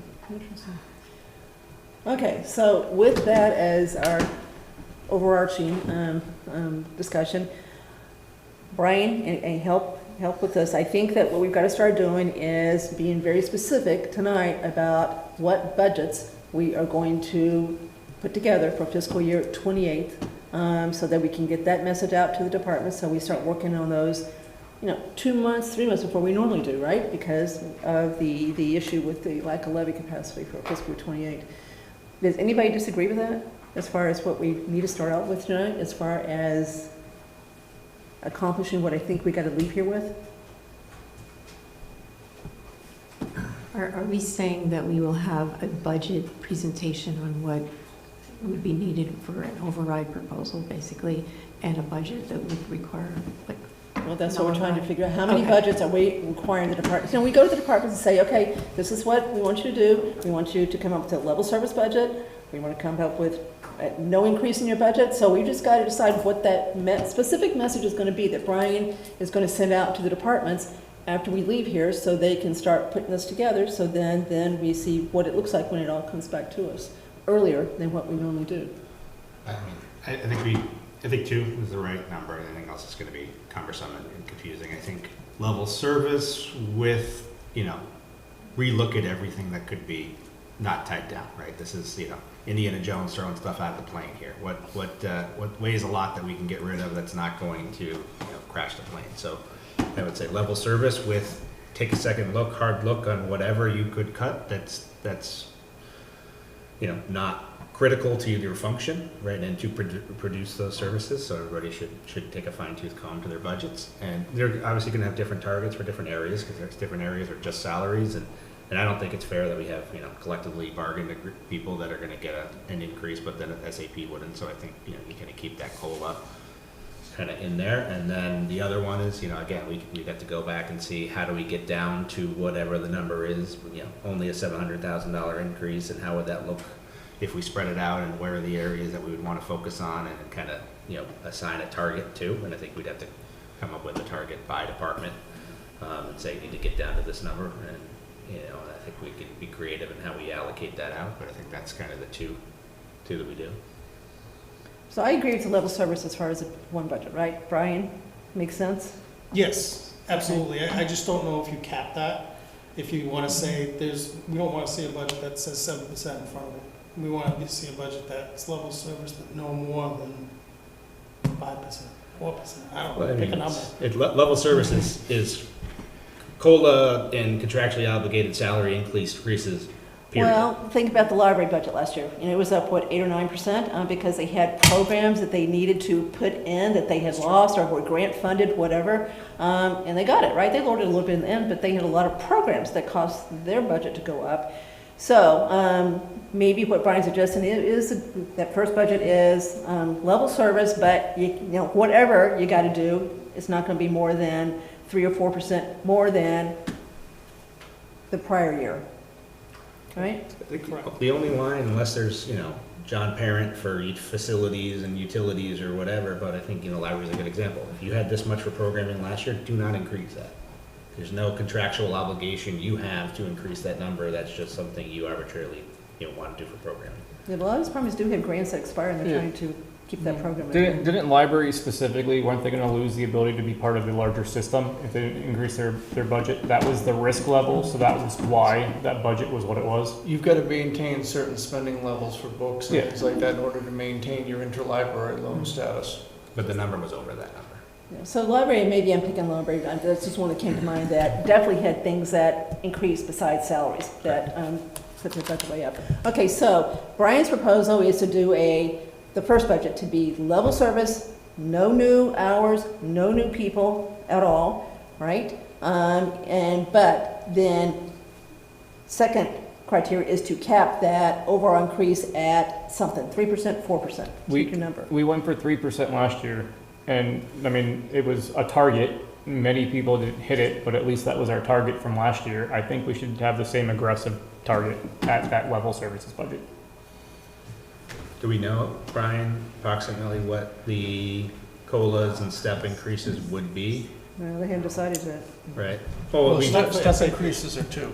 Well, I'm telling, they're two, and they're Yeah. completely different Yeah, color. but, yeah. So we know it's gonna be 3, it could be 4. But we know what it is for the union agreements, right? You do. and you So I have think that would be teachers. where I would set, whatever that number is, on a weighted average, is kind of the number that. I mean, I would think suggest. 3 is a little pie in the sky, to be perfectly frank. I think 4 might be more reasonable, given what we know about what is in the CBA increases. But reasonable in a target, I think we should be very, very conservative here and say 3% is the target, and we'd understand if the number's a little higher. But Yeah, but we got a second budget coming that is gonna cut things, so. well, that one's cutting. That one's not a level services.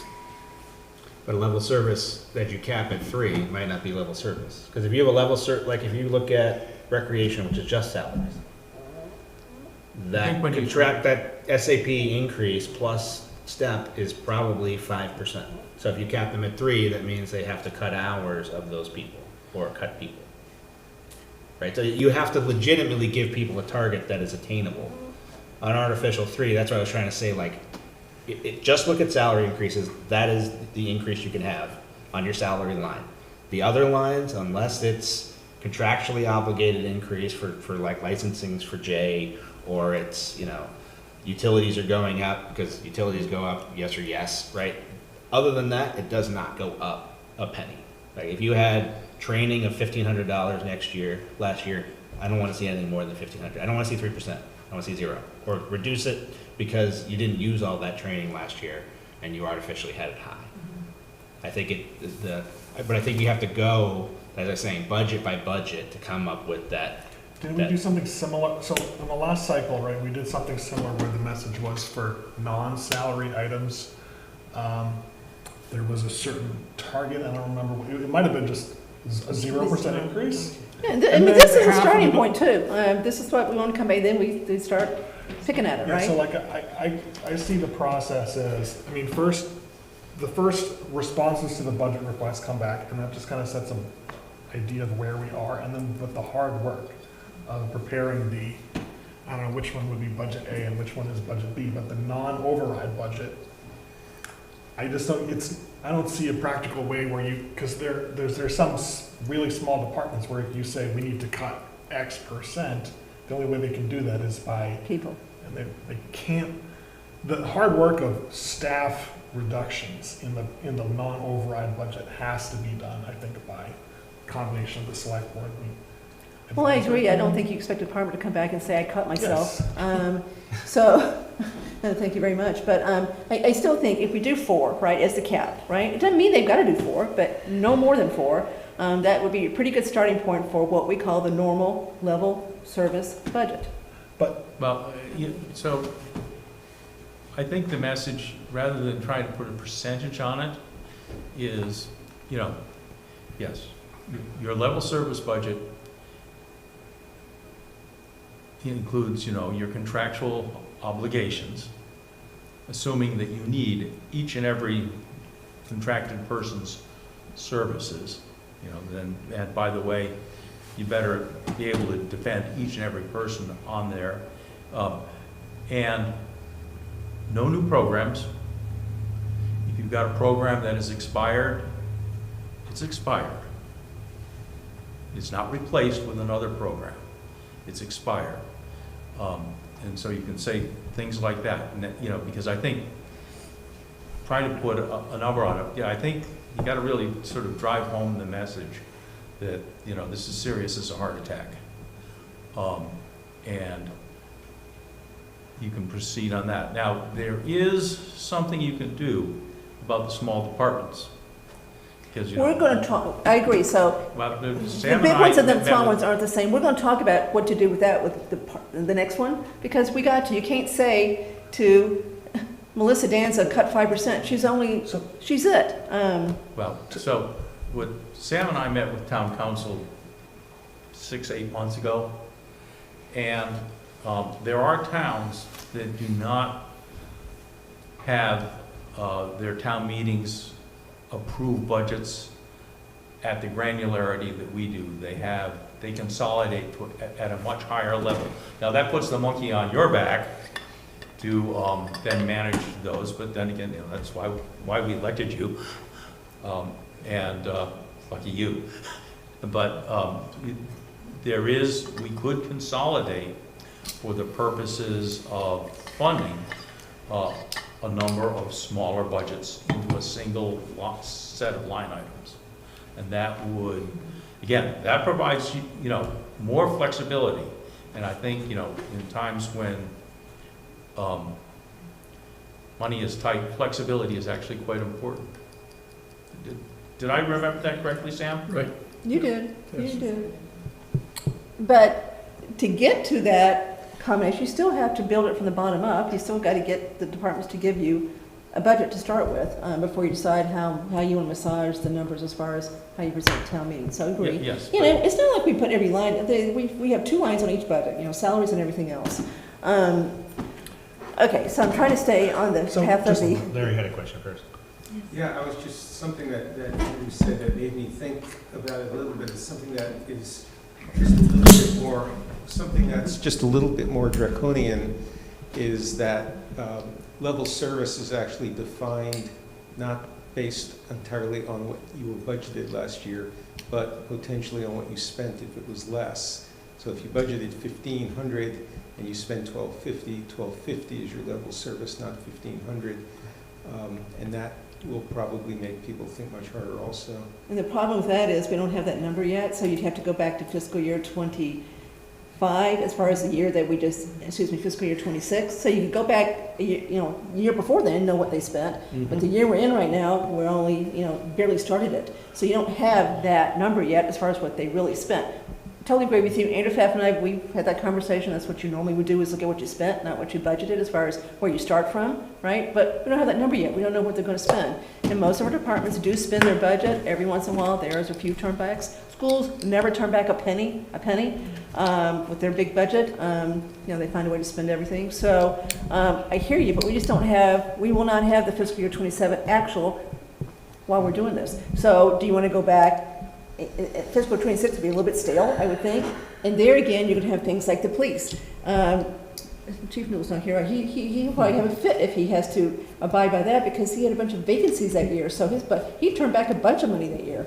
So he's going to say, that's not fair. I turned back money and then I'm getting penalized. Okay, hold on. He didn't have, but he's now got people filling those positions, so I don't know if that's fair. So I hear you, Larry. I just don't know how we do that when we don't have the number yet. Yeah, I think you would do it on the non-salary line items. I mean, the salary, I think we But separate. use what year?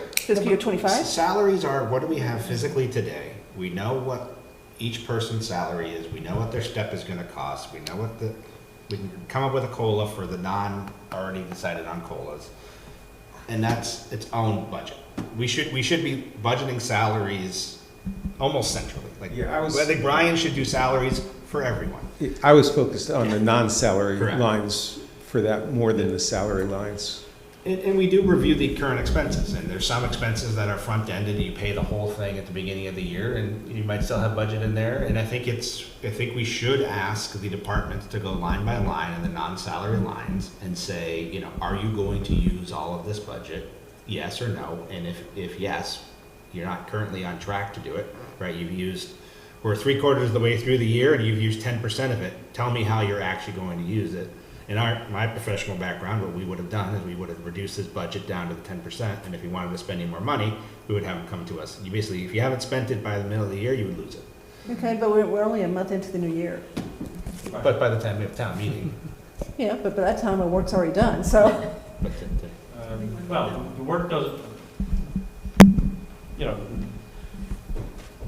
by the time we actually sort of finalize a budget, we'll have had 7 months of actual expenses in the books. And so we'll at least have a reasonable estimate. And you can compare that against patterns from prior years of, what percentage of budgets were spent in the first 7 months, and you can, so there are ways to try and make those estimates. So, I mean, Larry's right. I mean, it's not what the budget is, it's what you actually spent. Okay, so what we could ask the departments to do is look at what they spent for fiscal year 26. That's the last year that's been complete, right? And explain why you need more than that, right? Mm-hmm. Yes. Do that? Yeah. Okay. And, there's no hard and fast rules here. There are reasons why things change. And That's right, and if there's some reason that something should be different, you explain. So how about that, Brian?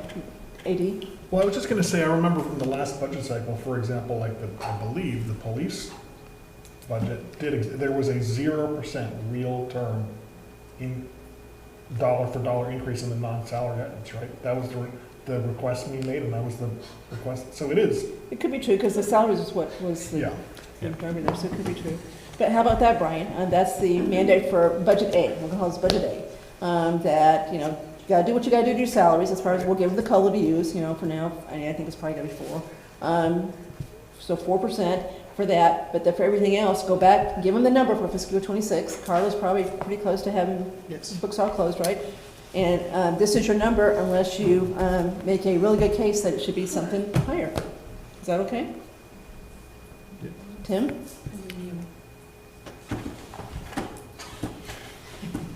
Okay. So do you want to Tim? institute that cap of 4%? No, No cap. It's just just doing salaries are salaries, and Gotcha. then everything Just wanna else make sure. is. Everything's fiscal year 26 26. unless you've got a really good reason for it not to be. Yeah, and John's gonna come for the oil and gas, and one is gonna be like, I can't do what we spent in FY 26. Okay, that makes sense, right? We trust that There'll be exceptions for Yeah, sure, yeah, right? but- So we'll deal with the exceptions. Since Eric's online, I'm just going to ask Eric if he has any comments. He's got his hand up. I don't know. No, thanks, Mark. Nothing. That was a great discussion. Nothing else to add at this point. Okay, thank you. That was Eric. Yeah. Did you say Barry? Eric. Okay, I thought you said Barry. Okay. Hello, Eric. That was very loud and clear. Hello. That was very loud and clear. Okay. So, Sam, you haven't said anything. I'm okay. Okay. Tim? Ling? I'm skeptical, but it sounds like a reasonable approach to this option. So we'll call this option A, right? This is our sort of level service budget. The one thing I would ask is to the salary piece. So COLA already has a built-in increase. Are we allowing in this budget a year-over-year increase? It sounds like the answer is going to be a yes, but is there an instruction we want to include in that perspective? I mean, the rate schedule, you go up a step and you get your COLA. You go up a step and you get your COLA. We already know what each individual person, we're not going to allow people, I would think, to jump grades and positions. promotions, I think that would It's be, pretty much just a formula to fill in the data in the salary and spreadsheets that are variable. And that's the smallest part of our employees anyway. Almost, 90-something% of our employees are governed by CBAs, schools, DPW, police, fire, custodians, et cetera. So the SAP rules are just a very small part of the whole budget, right? So I'd say let's do 4% for now. Let's Well, see. it's Personnel board's it's going to decide this, calculated, yeah. right? And we've got to give them a number because personal. So we're going to go. They're going to go up a step, right? That's 2. That's 2. Right, and then personnel board's gonna decide what COLA is, Mhm. right? At some point soon, I hope. I mean, inflation right now is 3.5%. That's what we're running, right? So I can't imagine they're not gonna say it's 2, it's at least 2, right? I think one other thing to take into consideration is that we're in the, kind of at the beginning steps of a paying class study. And those results will probably be out sometime in the holiday season. So we'll have a final report and, there'll be recommendations for adjustments for positions. I'm not sure what that would look like, but then, there'll be recommendations as to what we should do. And then this board is gonna have to make some decisions as to how we handle those recommendations within the scope of what we're looking at. So does everybody agree that for now, SAP employees' budgets can use 4% as far as increases, 2% for the step that they're gonna get, and then assume COLA's 2%? Below. Right? I thought we were talking about is just the salary item of the budget is just, We have to give instructions to them what to use for the annual salary adjustment okay, for the okay. non-union employees, Okay, Andrew, which I is think that a makes small sense. group of people. 4%. But, they're gonna get 2 anyway, and then they're gonna get a COLA, and inflation's 3.5, so that's 5.5. So I'm saying use 4, which is, I think is, it could be low. It's gotta be at least 4, Brian, right? Mark? Vanessa? I would think so. How can it well, not be 4? the other ones are around 3. But yeah, I think 4, and again, if whatever SAP, does, if you start at 4, and if it ends at 3, then great. What other ones are around 3? Police is 3, fire is 3, DPW, communications 2, and Yeah, town. but they're gonna move steps too, so it's not just the 3, that's, But the step is the step. yeah. I want to separate COLA from step. Okay, well, we know, so I'm saying 4 in total. We know 2% is a step, I'm saying COLA is 2. So I'm not saying COLA 4, I'm saying COLA 2. I think COLA is going to end up being 3. I do So then we should too, I do do too, I do too, but I'm trying to get, something we can all agree on, so I think it's gonna be 3 too, before they've done it. It almost has to be because of what inflation is, or it's not a COLA, And right? let's make it 5. Let's be realistic.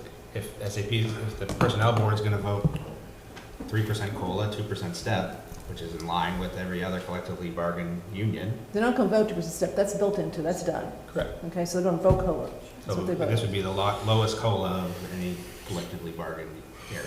So I don't think that's fair to the SAP employees, so I think we use 5. So 3%, 3% COLA, 2% step. It's about 40 to 45,000 per percent. Okay. SAP. Okay, so yeah, 45,000 to put it in union, in step with the union employees. I think that's fair. We should use 5. Okay, so we're trying to make a decision here. This is the instruction. You can always, eventually, personnel board will tell us what it is, but we gotta use something for now. Well, it sounds high to me, considering we're trying to. but this is, Reduce here's what I think about it. This is just to first get an initial kind of set of numbers, but then the way to, the budget A, if the budget A is the no override budget, assume that it's gonna have, there's gonna be positions eliminated, right? So it almost makes more sense to be more realistic about what the, yeah. Andrew just read what the COLAs are for the unions. They're 3, right? All the way through. So we're just trying to be fair to the SAP You're and just say, kinda- do 3 for the Well- SAP too. I think, you do have turnover so that it's not a, there are people who are leaving at the high end and coming in at the low end. The second question I'd have is, at some point, we're turning on the rec, which is supposed to have, you know, a non-trivial impact on our budget for the next 3 years. Yep. And I'd like, how does that factor into your expectations of a $700,000 levy capacity? Yes, we've projected that out, and we took half, About 6 months. Yeah, Yeah, because they think 6 it's going to be months. effective 1/1/28. Yeah. So he's built that into the 5-year forecast as far as the savings from that, starting 1/1/28. So when you say that there's been a projection done that has the $700,000 excess levy capacity, is Well, that? that's not even a projection, that is where we are right now as far as the fiscal year 27 budget. It was 500 at town meeting, but the legislature gave us a little bit more money, so now it's up to 700. So we've got $700,000 levy capacity right now going into fiscal year 28. Whose budget is what we're talking about tonight? Normally, we have millions of dollars in that number. But Brian, you have an FY '28 estimate that includes half of the dispatch, Yes. you know, going You away. can see And it's- that was what, 2.6 million Yeah. over right, levy capacity? Right, Yeah. right around. Right, so that's it already baked in, so we have 2.6 to make up on option B, in theory. But option A, you know, already kind of captured. I think I'd lean towards 4 or 4.5% for the SAP. We got to deliver a message here that either we hold the line or, you know, I can tell you right now that the world is not getting 5% raises out there in the real, in the private sector, unless you've got some very, very specialized skills, or you're a plumber, or know how to work with your hands. So you know, you got to deliver the message. If you want to promise people 5% raises, you know, you're going to have to stand in front of a town meeting and say, we're giving people 5% raises. I don't think that's a good message when you're, Correct me if I'm wrong, I think what you're saying, Kathy, or Andrew, is that the salary raise will be 5%, but to make our target, there will be cuts, And we're just trying to do that right? budget A right now, which is sort of the level service, what we're saying, and we're trying to understand what instruction to give to the SAP employees, which is the smallest bunch of employees we have, given we can't change what's in the CBA contracts. And those, we're trying to, Aaron and I are trying to get parity between the SAP and the Right. CBA. What you're saying is we're not gonna get to the point where we don't need an override by lowering the 5% to a 4%. We're gonna get to that. Not even close. No, we're gonna get $40,000 difference. right. No, not even close. We're gonna Tim. get to that point by saying, put your salary increase in as normal, and then we're gonna look at your head count. That's Correct. well said. Correct. And other non-salary line items.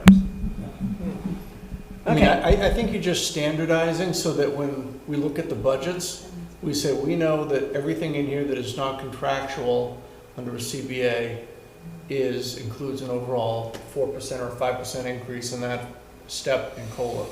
And if something else, the personnel board makes a decision differently and everything in that, we know the increment of change for every single one because everything in there is consistent. So I think it's just making sure that at least we agree on the starting point. I don't think that, you know, saying we're setting at 4 or setting at 5, you know, I think personnel board's really kind of go back and give you the number.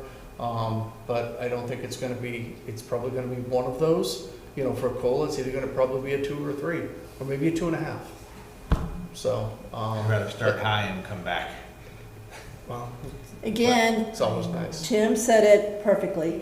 This is minuscule as far as the impact between 5 and 4 because it's such a small group of employees. So, okay, select board. Okay, you're 5? 5. Okay, Tim? For the sake of what this one is, I mean, I'm calling it status quo, so whatever the math works out to be, I guess, I'd still say 4, but Okay, so you're 4, that's fine. yeah. AD? 4.5? 4 3/4. Okay, we're trying to get a majority here. Okay, so now we got 3 numbers, so 5, I'm 5. We've got 3 5s here, so we do have a majority. Okay, so you want to do the same thing with advisory? Tim? Larry? Al? 4. Eric? Aye. Marcy's 4. Hey, Eric, I don't know what you're talking into, but it is really loud, just so you know. Is that better? Well, it's still I really think it's on loud. the room. I think it's on our side. It may be. It's the volume in the room. But anyway, okay, so we've got split votes, but they were 3 5s and 3 5s. So 5% is going to be the instruction for that. And then the other instruction is, you look at fiscal year 26, and that's your starting point, and you've got to justify if you want more than that. Actuals. Actually. Yeah, actual, fiscal year 26. That's the last year we've got actuals for. We're only a year into, or a month into. Okay. So far, so good as far as the first budget? Yep. A, okay. All right, B. Okay, B is the one Tim just referred to. So this is the one we're going to have to, if we want to not have an override, we're going to have to cut over $2 million out of the A budget, right? That's the fun one. So it's interesting that to just the projections now, which are draft, and it's early, but you'd pretty much come very close to having to have a level dollar budget this year to make that over, to make. Fiscal year 28 has to look like fiscal year 27. Yes. Same bottom line. It's very close. It just happens to be like almost really close. So I was you're gonna say basically it's saying, zero. yeah, you're basically saying a 0% across the Yeah. board. That's But you're- because the debt set has gone up, correct? Like, what's the driver for this? That will be some of it, yes, yes. So like what eats the 700,000, the levy would be contractually obligated, what debt payments and Yeah. other things that we can't get out of. And we had more free cash this year that we're probably not gonna have that same amount, so that's gonna eat into it, et cetera. That too, yes. So then that'll be the difficult discussion this year. I think, Kathy, what you're suggesting is we're just gonna have that discussion a lot earlier rather than, we schedule the budget summit for the first Saturday of January and then it gets postponed until the third Saturday. I'm not sure we're going to need a budget summit. This is, with I what know, we're doing we're now, we gonna- probably don't need the budget summit. Okay, but there's assumptions baked into Brian's number. He's assuming $2 million in free cash. So that's low, so that should be attainable, right? Hopefully that's conservative. He's assuming that the local aid from the state is going to go up 2%. That's pretty reasonable. It's always less than inflation, right? So that doesn't help us. That hurts us. That means more money comes from taxes. He's assuming 3.5% increase in local revenue, which is pretty reasonable. That's your excise tax is your big one, transfer station fees, building fees, et cetera, right? Costco will be built by then. He is using 5% to increase his operational budgets. That's what's built in here. 8% for benefits, healthcare, pension, et cetera. Capital, this is important, $1.5 million is built into this each year, except for the 2 later years, and that's $1.6 million, so $1.5 million. Is what he's assuming. So these are the assumptions that have been built in to try to build at least something we can work with here to see what we may be looking at as far as override goes. I think we've accomplished something with at least getting the direction for the A. Okay. How should this be approached in terms of coordinating with the schools? Because, ideally this would be harmonious. We all have the same. Well, let me say this.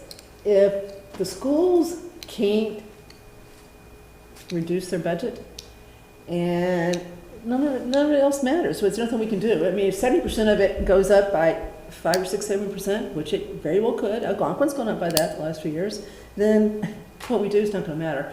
We can't get it down without truly just drastically cutting people on the non-school side. Drastically. So the schools have got to buy into this, and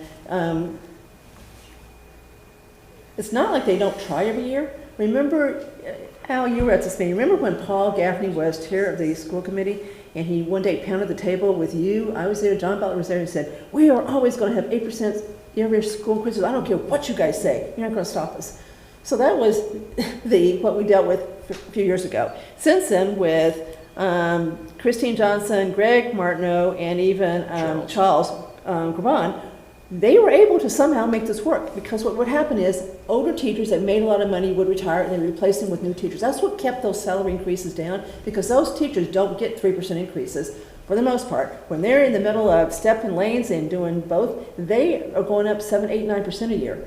And what keeps it workable, at least so far, is that you've got older teachers peeling off and newer teachers coming in at a lower salary. So they've got to keep, that's got to keep It's happening. also, for the last 20 years, we've had declining enrollments. Yeah, So, we're actually delivering less service. yeah, but And- they haven't really cut a whole lot. I mean, every year there's maybe 2 positions or so that Yeah. so they let attrition take care of it. They haven't cut people. That's okay. They may have to. So Well- yeah, we've definitely got to get them on board. What Well, we're doing is so- for not.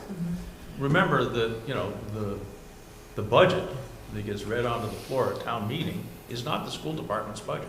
Yeah.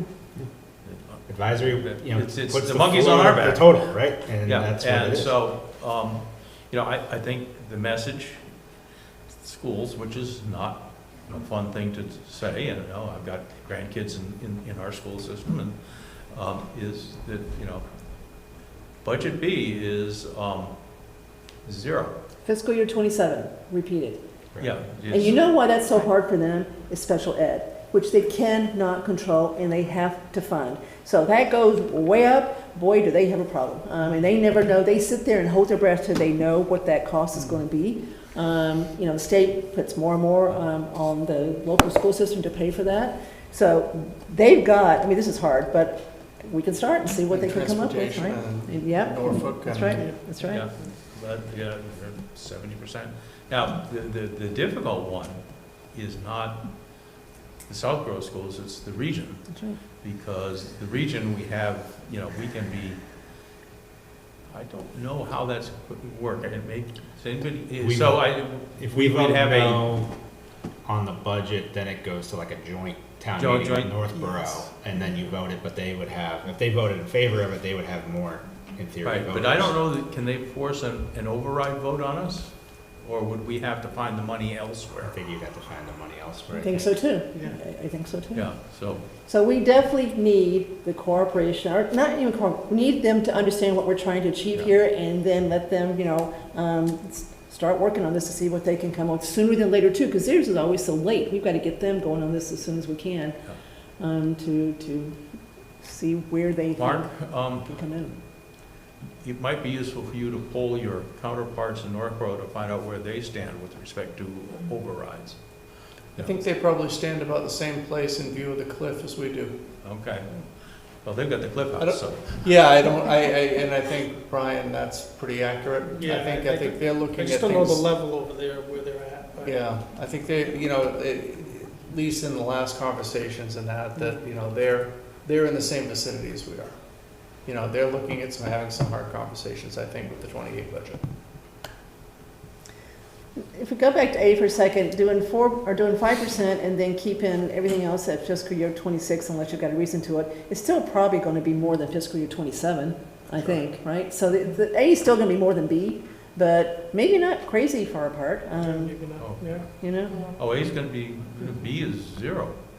Well, you're right, but Yeah. since we're telling them that A's got to be fiscal year 26, that's not 27, that's even less than 27. But not for the salaries, No. which is, Right, that's which what I'm is saying, so that will go 80% up. of our budget. That's So right, so 80% that- of our budget goes up 5-6%. Right, so that'll go up, so you're right, but it will be, there's a little bit of squeeze there because of what we're doing with the fiscal year 26. Okay, all right, well, this was maybe easier than I thought. So does everybody agree on the 2 budgets we're going to ask everybody, including schools? Well, I think we still haven't established what the B ask is. Obviously, it's no override, but. Where we're saying, literally, put together a budget that equals your fiscal year 27 budget, no increase. It's gonna be a multi-step process, so we first get And this. some can't do it, and so we'll have to address But I them, think, some but I can't do think that. that's the message to certain departments, to schools, to DPW, police, big fire, ones. that have a lot of moving parts that they can maneuver that, but I think you can't do that to conservation where you have Yes, one. you can.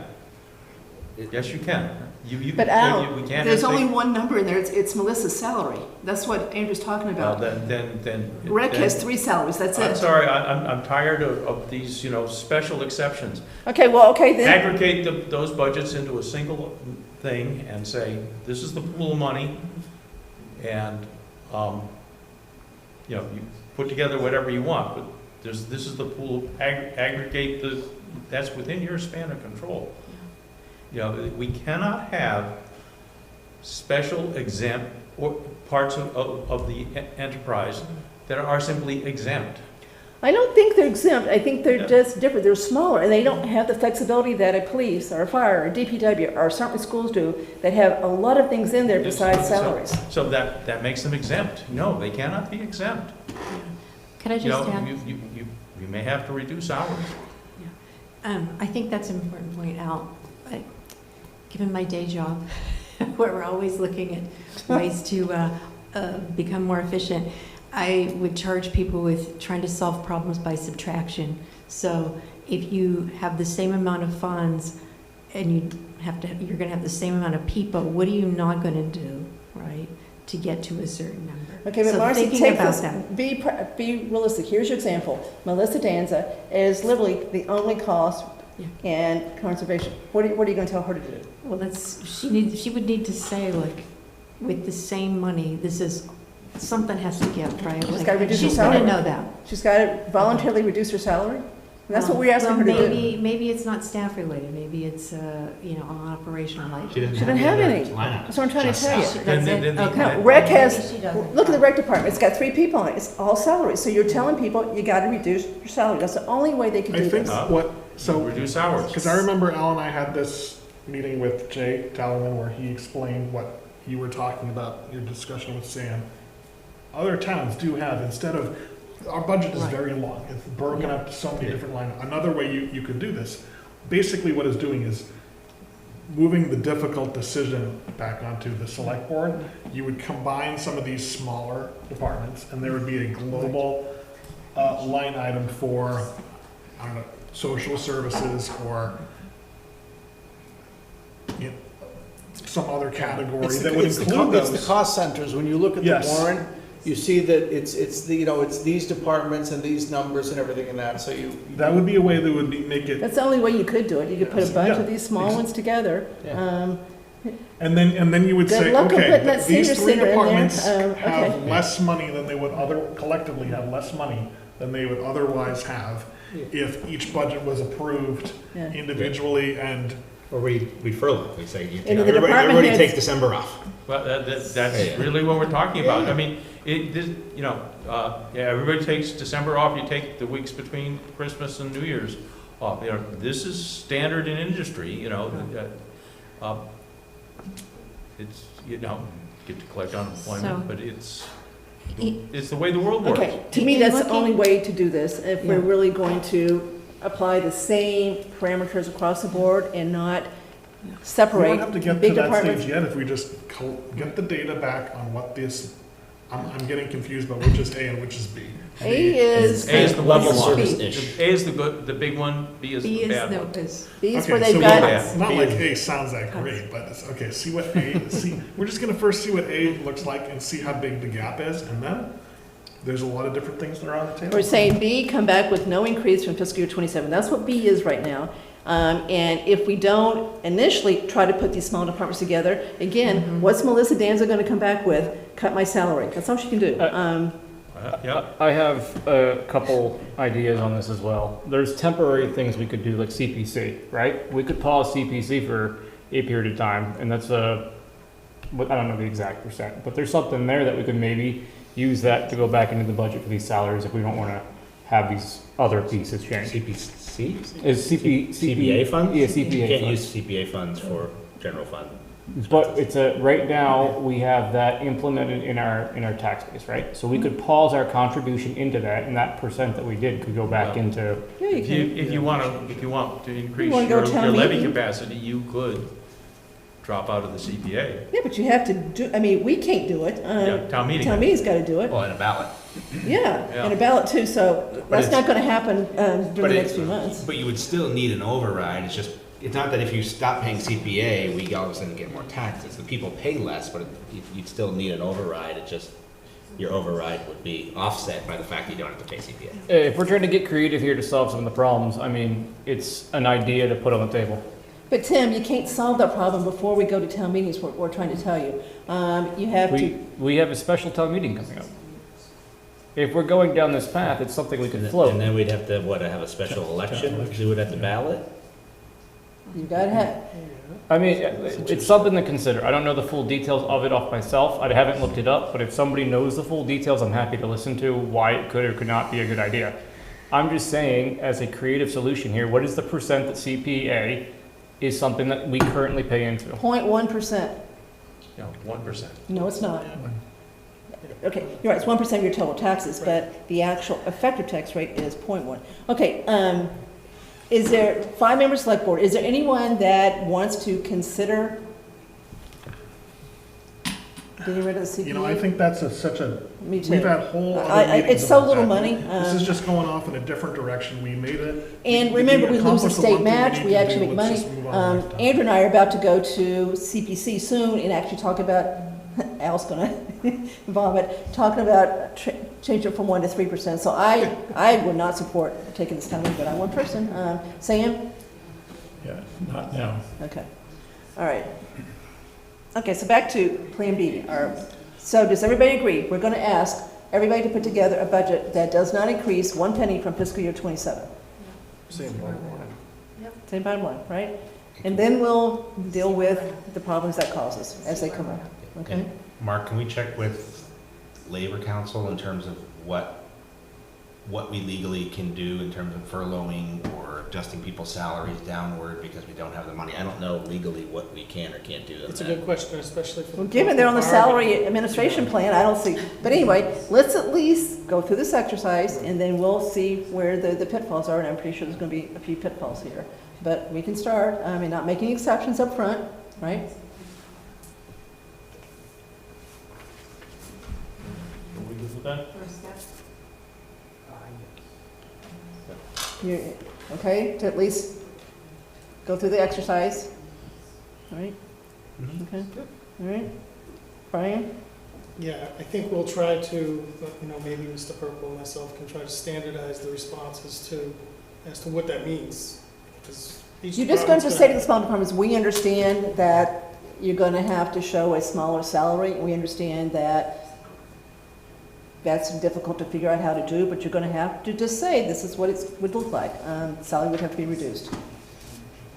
Yeah, I think even then, I think you're gonna have a challenge with the benefits line. On the benefits line? Yeah, which, We've actually got, I don't know if you guys are going to stay after this, but we're making some progress here. good. At least for FY '28. Yeah. But then you'll carry over. Correct, yeah, I'm saying. It's an annuity.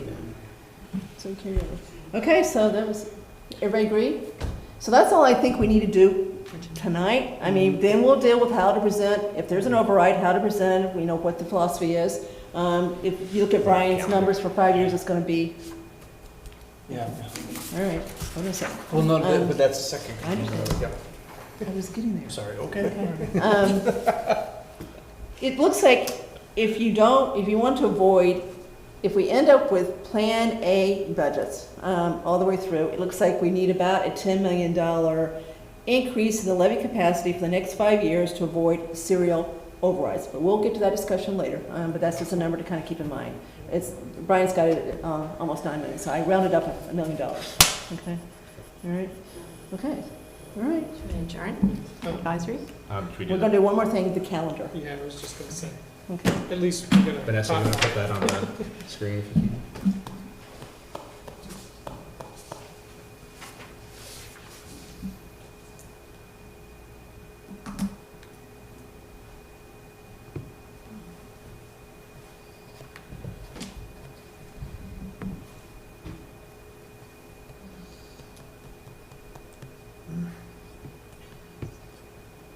Okay, so we've already done the second thing on here, that's what we just did. Now we're looking at the first thing, the budget schedule.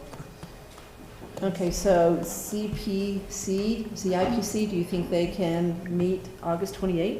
No, I think we may have I think to you push- started, right? I think we may have to push that off. I think they're still on vacation. So I think that's a little bit unrealistic, given this is August 11th and they haven't started, right? So I think we're going to have to push that one back. Brian, is there any, we could send the budget distribution sooner rather than October I 2nd, agree. right? I think as soon as we have it, I think you send it. Yeah, I'd like to see it back in our hands no later than October 2nd. Yeah, for the budgets A and B. Yeah. You know, it's gonna be ugly, so. As long as we have the FY '26 numbers, readily available now, then it's basically. They're ready now, right? This is, well, maybe not They're quite. close, they're close. Okay. There's still some minor adjustments there. Okay, so does October 2nd sound reasonable to have the budgets distributed and returned? Yeah, I'm not asking you, I'm asking him. I think distributed, we can, Well, in the plan, it's distributed. What I'm saying is, I know like, can you we want move that up October to beginning of September or first week of It's September? probably early September. right. You know, basically, Early whenever we September. get FY '26, give you a week or two Right. to get them out, and then Give them a month to get it. collect them back in a couple weeks after that. Yeah. Is October 2nd enough time, Brian? You need another week? Budgets, so like budgets distributed could be due beginning of September or first or second week of September, and then collect them back either October 2nd or mid-October. Because right now, when are they supposed to come back? I guess November 20th, so yeah, I think that's to Al's point, like November 20th. Okay, so let Brian decide what works for you, Yeah, Brian, I'd to push get it them back like out, October 9th or something. to be back, Yeah, October 9th. to be returned, Yeah. okay? It's a holiday weekend too, you may want to do it the Monday. Oh, okay, Monday. Yeah. First May, Monday. Yeah. So the Monday is the holiday, right? Monday is, okay. Right? That Tuesday. That's Heritage Day. Yeah. So Tuesday? Give them a long weekend. Okay, so 9, 10, 11, 13th? Yeah. Okay, but back to capital, they've definitely got to get more time, so when do we want capital to finish meeting with everybody and come up with preliminary? Kathy, Mm-hmm. have you given official guidance to capital for this year? No, this is the first discussion, Tim. Are you going through a similar exercise with them in terms of how they should scrutinize their request? They basically meet with all departments, put it all together, then prioritize it and just show it to us. They let us then do the cutting as far as that goes, so they know where to organize it. So we're really not asking them to come up with the final list. They're just gonna show it to us, right? And show us what they believe needs to be done, why, what year it goes in, and then we take it from there as far as seeing how we can fit it in. They don't take into consideration what we can and can't afford. Yeah, they think that's do our or job. do not? They do not. Do not. So when they look at lease versus buy, they're not. They don't really look at lease versus buy, they just look at whether or not where the capital asset should be. We used to, we don't really do it, they don't really do it much anymore. Okay, so what you want to talk to Jason, Brian, and not just dictate to him as far as what he thinks will work? Yes, I think we need to You know? collaborate with them.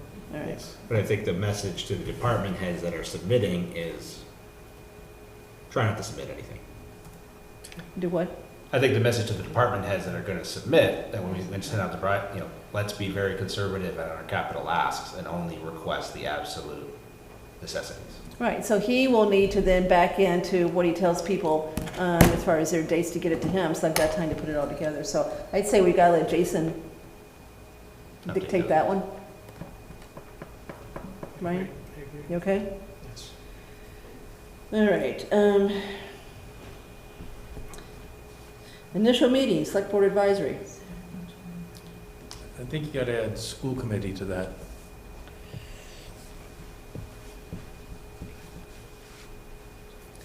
Okay, now the one big, okay, we said October 9th. We're not gonna have the school budgets will not come back October 9th. Brian, No. no way. No, I mean, yeah. We can Say tell them they what we could have want a to, but draft, they're not they're- going they're to. not- No, they're not gonna. So Well, can, we'll have what the option B number is, yep. because it's already, it's FY '27. That's true. Can you ask them what works for them as far as when they realistically would have option A? Sure. Yeah, the option A number should actually be Option A should be what is your relatively union mechanistic to do as increase? well. That's Plus- true, if you tell them that, that's what we want for option A, you're right. So Yeah. fiscal year 26, right, actual, which is their budget because they spent it all, and then put your COLAs on there and your increases on there. So you're right, they Yeah. should be able to do this faster than usual because they don't really need to massage every single line item. Unless- They will want to do that anyway. They'll keep doing what they do, but for us, that's what we need, right? Okay, so why don't we ask them for October 9th and see what Becky says? I mean, whether or not they go to town meeting with a third budget and try to amend it on the floor is a different question, There's a real possibility of that. right? But I think if advisory is the one that puts the money, the two articles on the floor, and option A is decided already in this room, and option B is decided in this room, then those are the numbers that are presented, and if they don't agree with it, then they can amend them. Both of these, A and B, are initial flags in the ground. Yeah. You know. If town meeting doesn't want to do it, they don't want to do it, but we try to do what we heard, and this is what you got to do to be able to do that. So then if they say no, they say no. Yeah. Okay? Sorry. With respect to the larger budgets, like the school budget, it seems to me also that we should be willing to allow some level of aggregation. In other words, rather than saying every line item has to be exactly as it was in. We're not, so that's one exception. We're just telling them to. Right, but even in general, you know, if a department wants to say, okay, these five line items were $100,000 in FY26, I'm going to make them $100,000 in FY27, but I might distribute the money differently. Well, we are saying that, Larry, to schools, because they've got the right to do that, so we actually are saying that. So we are saying that. So they just give us the one big number from fiscal year 26, fiscal year 27, 26, add the salaries on top of it, and they're done. So it really is not that big of a process if we give them time. Okay. Yeah, whether or not they want an option C is different. Okay, so I agree with Al, we should add the school committee, maybe committees. Are you going to stand up the working group that they used to have? So Andrew's asking, there used to be a working group that consisted of people who were very involved in the budget process. So advisory was there, select board was there, schools were there, capital was there, Brian was there. This is all going pretty fast here. I don't know how we do it. I don't know what good it would do. Just another meeting. Yeah, I think we would add another meeting. Well, no, understand who it is. It's one select board person. This is not really. Well, I mean, I understand that, but like, if you want to follow what's happening or anything, then it's another meeting that to pay attention to officially on top of everything else. I mean. No, you don't even pay attention to it. It's not recorded. It literally is. It's just a working group that's not a committee, so there's no minutes, there's no anything. It's just people sharing thoughts about where they are with whatever they're working on.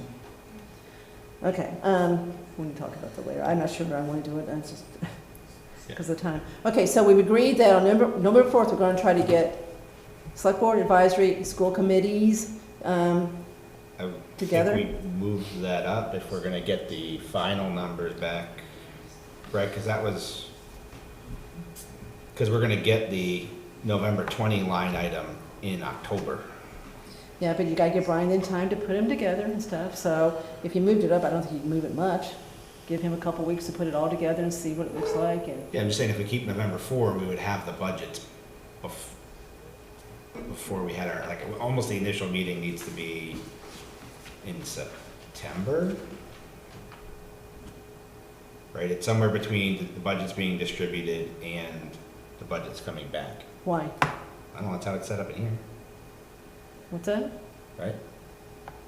It depends what you're looking at for.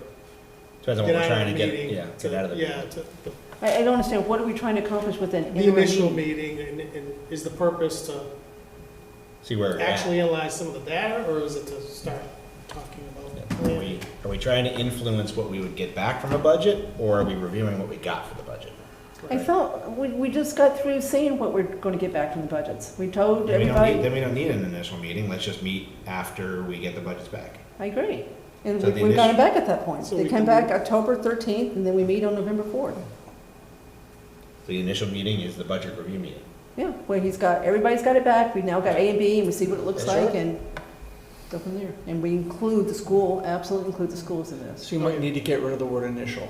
Right. Budget review meeting with that. Budget review. Yeah. Okay. Initial budget review meeting, if you want to leave it at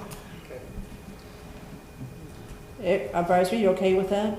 As far as November 4th? Okay.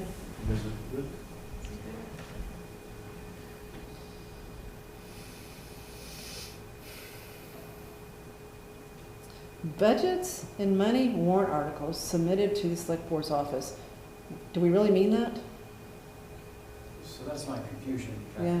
So what? That's actually the October 13th, that's what we messed with. Yeah. Okay, so we don't need this one, the next one, right? No, because we The have one you got in blue? 13th of October. so- Yeah, we just moved that up. Yeah, we moved it up, so. Okay. So let's talk to Jason about the next one, Yes, I okay? think we should do that. Yeah, I don't wanna.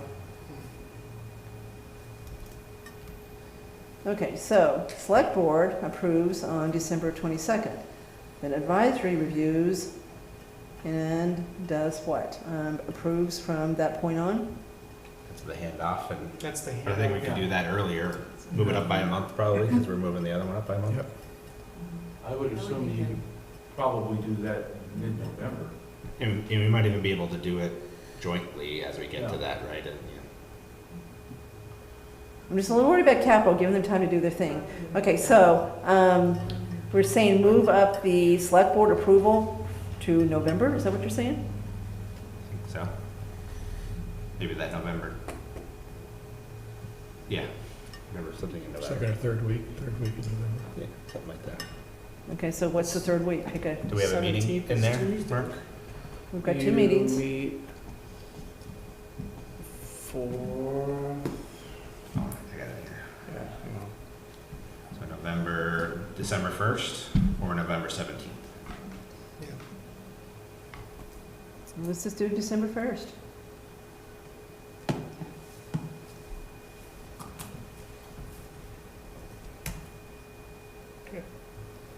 It basically gives us a little bit more than a month to whittle it down. Okay, so we do our thing, and then tentatively we say advisory, this is where we are. Okay, Here you take it go. from here, right? And hopefully we're in lockstep up to there, so it's not that much of a review, but it could be a lot, so who knows? Hopefully somebody's still talking to us.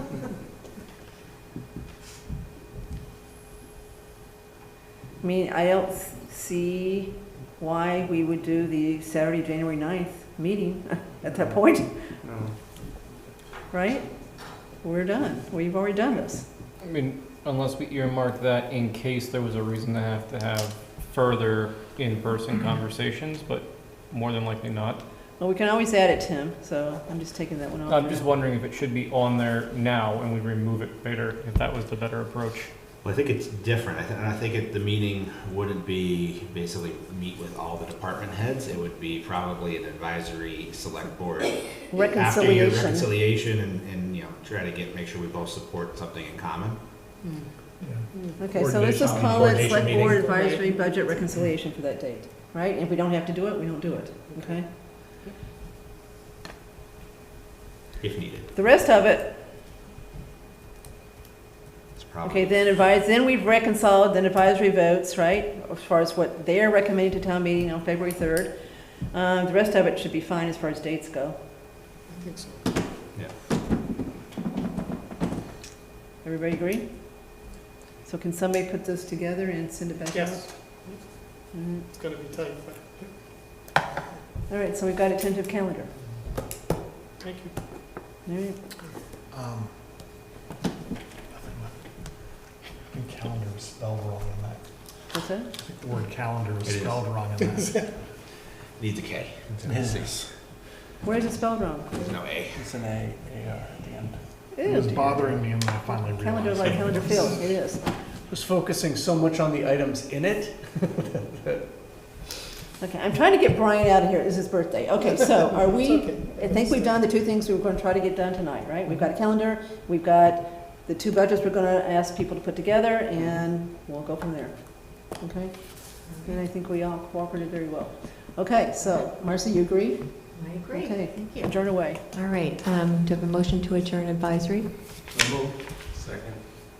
Roll call vote, Al? Aye. Larry? Aye. Tim? Eric? Aye. Marcy? I whispered the first time, I heard it, but. Awesome, okay. Marcy is aye. Thank you. Oh, that's funny. Thank you, guys, seriously. At Nice to see you in person, 8:48. too. Happy birthday. No, thank you. What's left of it? I'm not sure we gave you much of a birthday present. All right, we're going to take a 5 to 10 minute recess, so we can do what we're going to do.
We're all set? All right, so we're back in session at 8:55. Okay, reports. So I'm going to do a quick Costco report because there was a recent blog post that wasn't totally informative. She left out a big piece of it. So long story short, everything's going fine as far as what has to be done locally. We're in good shape as far as the liquor license. ZBA approved the 2 variances. Lisa's getting planning board teed up to do site plan review and the work for the special permit. The holdup, the bottleneck is the state. So because the traffic light at Crystal Pond Road is going to have to be changed as far as the timing goes because of the additional traffic, the state's involved. So Atlantic is working through all of the things they've got to work through with MIPA, et cetera. Joe Zink now believes they'll be done with the state in February, which of course is a great message to start building, right, in Massachusetts. But anyway, he thinks they'll be done, and the question is whether Costco was willing to go ahead and start some work prior to that, and they might, knowing that they're going to get the approval, it's just a matter of time. But that's the big holdup, is the state work, and so if they don't start to February, it's about 180 days to build it. They can build them so fast. They move the inventory in like they start 90 days out. So we still could have it done by the end of 27, but they're pushing it right now. So maybe early 28 before they actually open. You know, the hope is they get it open in the year of the tricentennial, right? We've got this great project that comes to fruition. But anyway, it's the state that is the holdup here. It's not anything local. All right. Who's next? Mark? No, sorry. Who's? Oh, sorry, Andrew, go. So update on the elementary school building committee. We met on August 6th with the consultants. We reviewed, they came with 3 preliminary options. Basically, you know, kind of what is the existing floor plan that shows everything there. Option 1 was creating, you know, a north and a south neighborhood on the right side of the building, on the right side of the courtyard. And having a partial district offices there and eliminating the modular classrooms. That kind of wasn't really well received because basically the district said you can't have partial, you know, district office. So if we were it's gonna be kind of an all or nothing thing. They were going to split it between 2 places? This option cut down the amount of space that they were given in half, basically. So okay. Greg was basically like, we would just find a new home. The other option was again that the district fully being removed and the wall between the 2 gymnasiums opened up so you could actually fit like a middle school size gymnasium in there and probably a row of seats like chairs, but that so it would be kind of a tight gymnasium for in terms of fans capacities. But that would allow a dedicated special education class per grade and the addition of a world language classroom. And on top of bringing the speech language and ELL from the modulars into the actual school. And then the next third option was similar to getting rid of the regional office, but expanding the gymnasium into the courtyard. So it would fill up that whole space and you could put a full-size bleachers in there that would hold the whole school. It would be about 450 people. They also had in this option a new entry and admin on the front, so it would kind of have the door would open and close. You would have kind of an area space there, and you would have the main office and the principal's office right there. Which that entry could be added to any of the options. They just happened to do it in this one. So again, they discussed that. We asked them to go back and come up with another option of the gymnasium of putting it off to the side of the building as opposed to in the center, in terms of whether or not constructing something in the center of the building would be more expensive than starting a fresh kind of blank slate. So they're going to look at that. We are meeting again on the 19th. Right now, the idea from a plan perspective is to do the preliminary concept and site analysis from now through October 7th. And then we go to the options development and the actual schematic designing through the beginning of January. And then they'll assemble all the documents that we need for town meeting by January 21st and submit it to the town. Then they're still working off of the March 20th town meeting as the date, but there's always, if we get the materials in the middle of January of having a pre-town meeting to discuss the school, depending on which options we have or whether or not we want to get in line with MSBA again. But we have some wiggle room there in terms of when we'd actually get the planning to get the documents in. And the idea is that they would come to fall town meeting and do an update to the public. And maybe we'd have a clicker question or something if we wanted to get some feedback on the designs or something. But they said that they've done that in other communities. I thought it was probably a good idea. Yeah. Wonderful. Thank you. Mark? Just a couple of quick things and some good news. I did have to put some information in your packet because I think it's always good to keep the board updated on our community choice program for our electricity aggregation program. You know, it's kind of amazing when you take a look at this. We've had this program in place since February of 2018. Over that period of time, we have saved residents over $11 million in utility costs based on what they would have paid otherwise if they were with Grid or some other entity. We've got you know, a little over 3,300 accounts across all classes, residential, industrial, and commercial. And so there's a good amount of people that are using this, taking advantage of it. And I just wanted to point out, we have our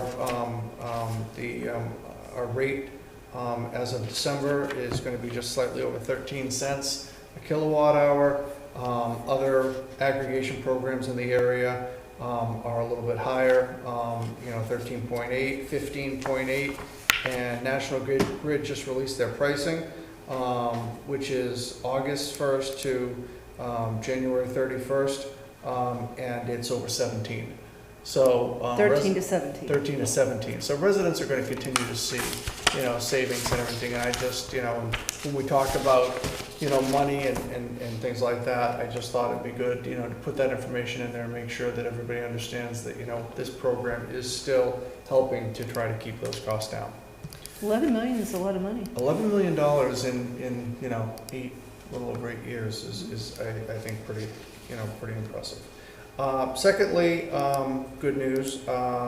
We have received another Green Communities Competitive Grant in the amount of $71,026 to help fund some energy conservation measures. It's replacing all of the lighting in the buildings with LED lighting that are not already done. So it's the townhouse, the library, Corderville Hall, DPW transfer station, DPW Station 2 in South Union. So other than, I think, the cemetery building, all of our lighting in all of our schools and all our municipal buildings will all have been changed over.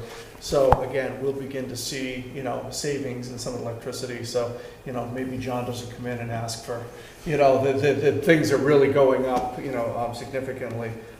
So again, I do want to give kudos to John.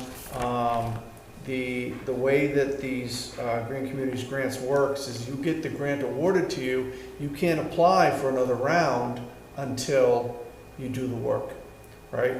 So we get the notifications right around this time of year, and then you have to apply for the next grant cycle, probably in November or December. So John, you know, God bless him, every year has tried to get all the work done in a 2-month period so that we can make sure we don't miss a grant cycle. Wow. Okay, so it's so now because we've been so I guess competitive, you know, that we are now only in the competitive cycle. We don't get other funding. It's just competitive, and we make sure that we get something in every single year. So we're seeing those improvements. So kudos to John for continuing to work hard on those things, and I do think those things are paying off in terms of helping somewhat, you know, to manage our utility costs. 2 other items. One, the ZBA is going to be holding a public forum tomorrow night in this room at 7 o'clock on a new proposed 2-family dwelling bylaw. So people who are interested, you can come and attend, or I believe it's also available virtually, so you can do so from the comfort of your own living room. And before that, the final concert for the season is being held down at Neary between 6 and 8, and Select board members Stivers and Pfaff will be there holding court. If people would like to come and talk with them about any issues, they will be set up down there. Don't know if Sam is bringing his sign that he always has, so that you can easily identify him. Ask the selectmen. So. Select board, please. Did you change it? I was going to say, did you update it? I did, yes, a couple of years ago. So. Yeah. So that'll be happening. So like I said, you can check off both of those items tomorrow evening. So the other three of us will come and ask a bunch of questions. Okay, so be ready. Or praise is welcome as well. Okay, So. we'll come to praise you. All right, moving on, consent agenda. A through I. What does anyone want to hold? A for the 7th. Okay, just the 7th? Just the 7th. for me. Okay, I think I had some for the 10th, too. all right, 7th and 10th. Anything else you want to hold? Okay, I want to hold G and H very quickly. Okay, so A, G, and H. So I'll make a motion to approve consent items B, C, D, E, F, and I. Second. All in favor? All right, minutes. So Sam, you want to go, Andrew, you had the 7th? I have some on the 7th, but Sam Okay, start. all right, go ahead. So the 7th. In line 111, there's an extra that. All Okay, you're on the these 10th or the 7th, Sam? are- 7th. 7th, okay. All these are not substantial, but small. Okay, what line? Line 111, an extra that should be removed. Line 116 should be meter instead of reader. Okay. Line 176, it's Richards Road. 176 is Richards Road. Richards instead of Richard. Line 187, Mr. Farrington's name is misspelled, F-A-R. What line? 187, It's F-A. F-A. So Bridget, it's F-A-R-R-I-N-G-T-O-N? Right. Is that right? Yes. Okay.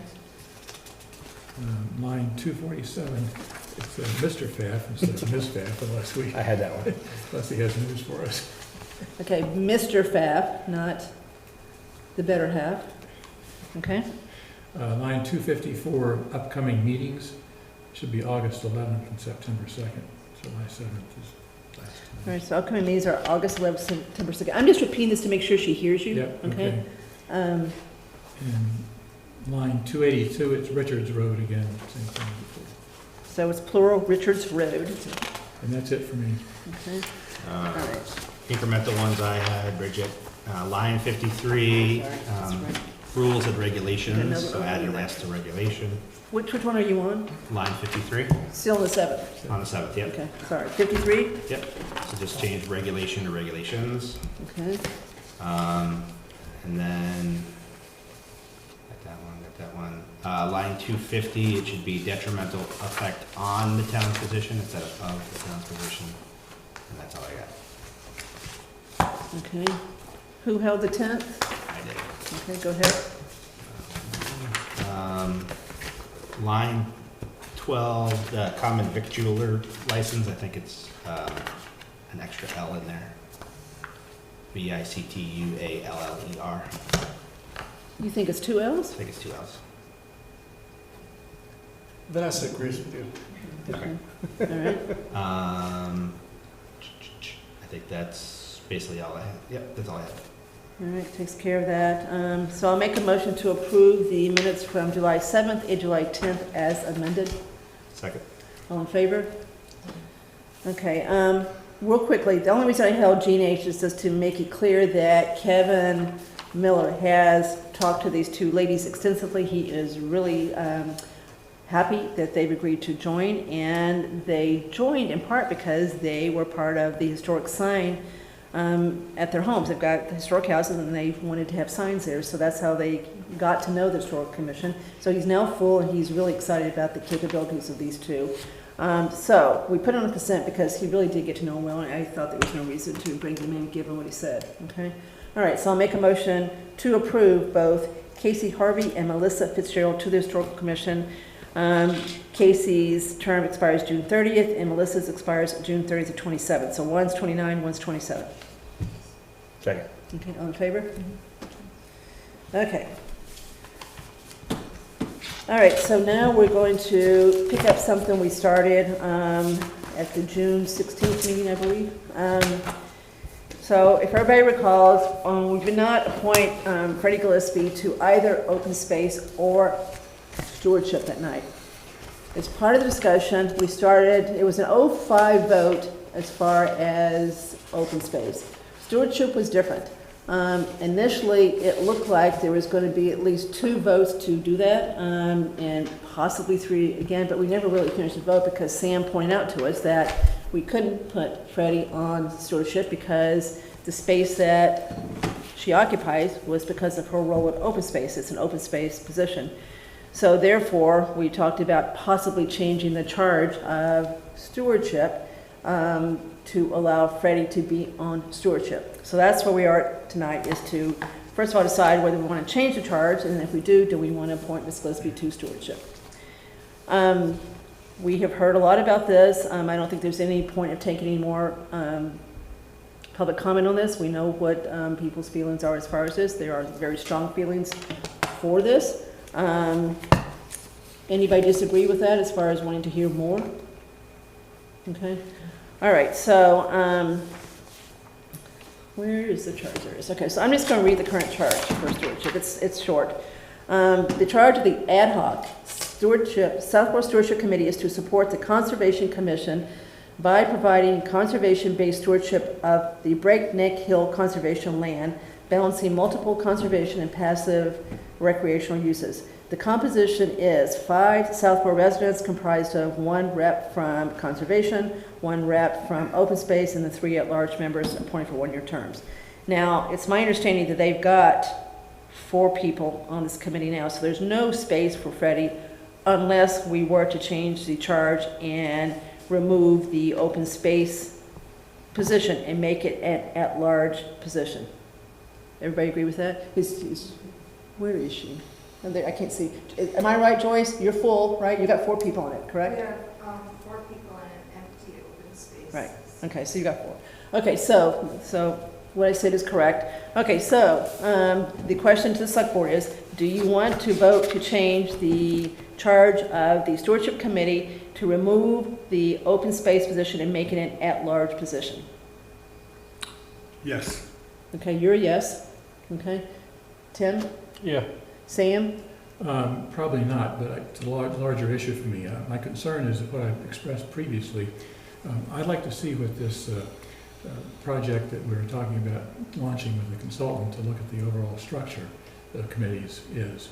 And I think there's some overlap here that I'd be interested in that kind of input on.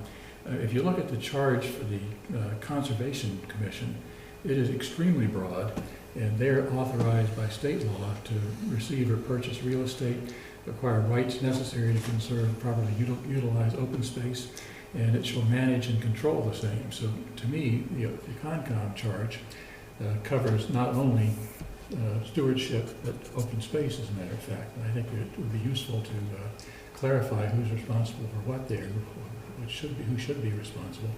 And then I listened to the stewardship committee meeting, the recent one, and they were talking about managing the town forest, which is not in their charge. So not that it shouldn't be or couldn't be, but I think there's a lack of clarity on that. So if we talk about changing the charge, we ought to think about being more specific with that, because the charge currently refers only to Breakneck Hill, not town forest.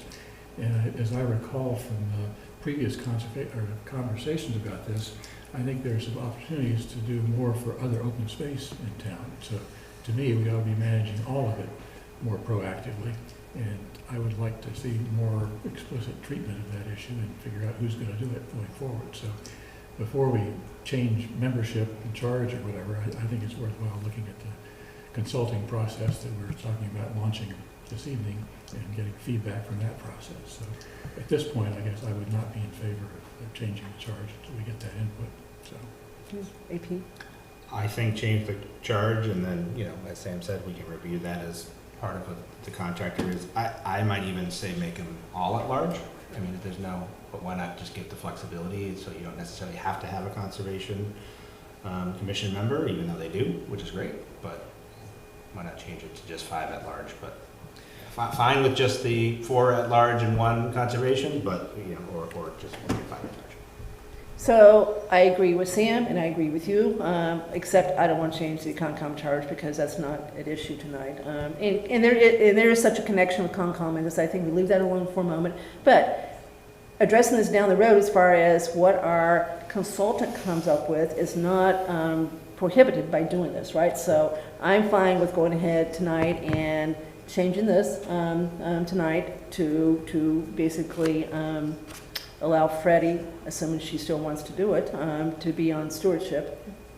Is that true? Yes? Is that yes? That's a yes. Okay.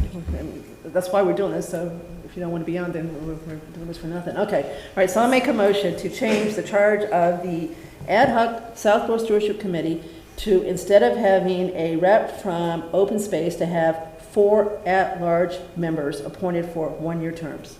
Second. Okay, all in favor? All opposed? Okay, so that's a 4-1 vote to do that. Okay, now, since that's approved, the second part is I will make a motion to appoint Freddie Gillespie to fill the now vacant at-large position on the Stewardship Committee. Expiring June 30th. Expiring June 30th, 2027, yes. Second. Okay, all right, any further discussion? Okay. All in favor? Okay. So 5-0 for that. Okay. All right. Okay.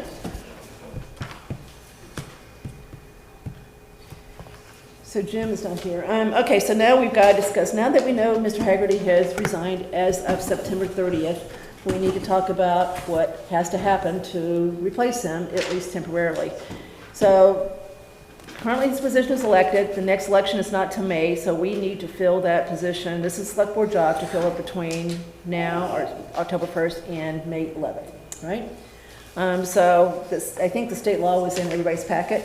It's a little poorly written, but it's there. So it says, if in case of a vacancy, other duties than those required of a town clerk at a town meeting are to be performed, or if he is unable to perform such duties, the selectmen may, in writing, under their hands, appoint a clerk for the performance thereof, who shall be sworn and shall, in the performance of such duties, have the same powers and be subject to the same requirements and penalties as the town clerk, and he shall immediately make a record of his election or appointment. A temporary clerk appointed under this section shall not be required to be a resident nor a registered voter of the city or town. So that's the process. So we do appoint. Vanessa is ready to go with starting the process tomorrow. So Vanessa, you want to come up and tell us what your tentative plans are?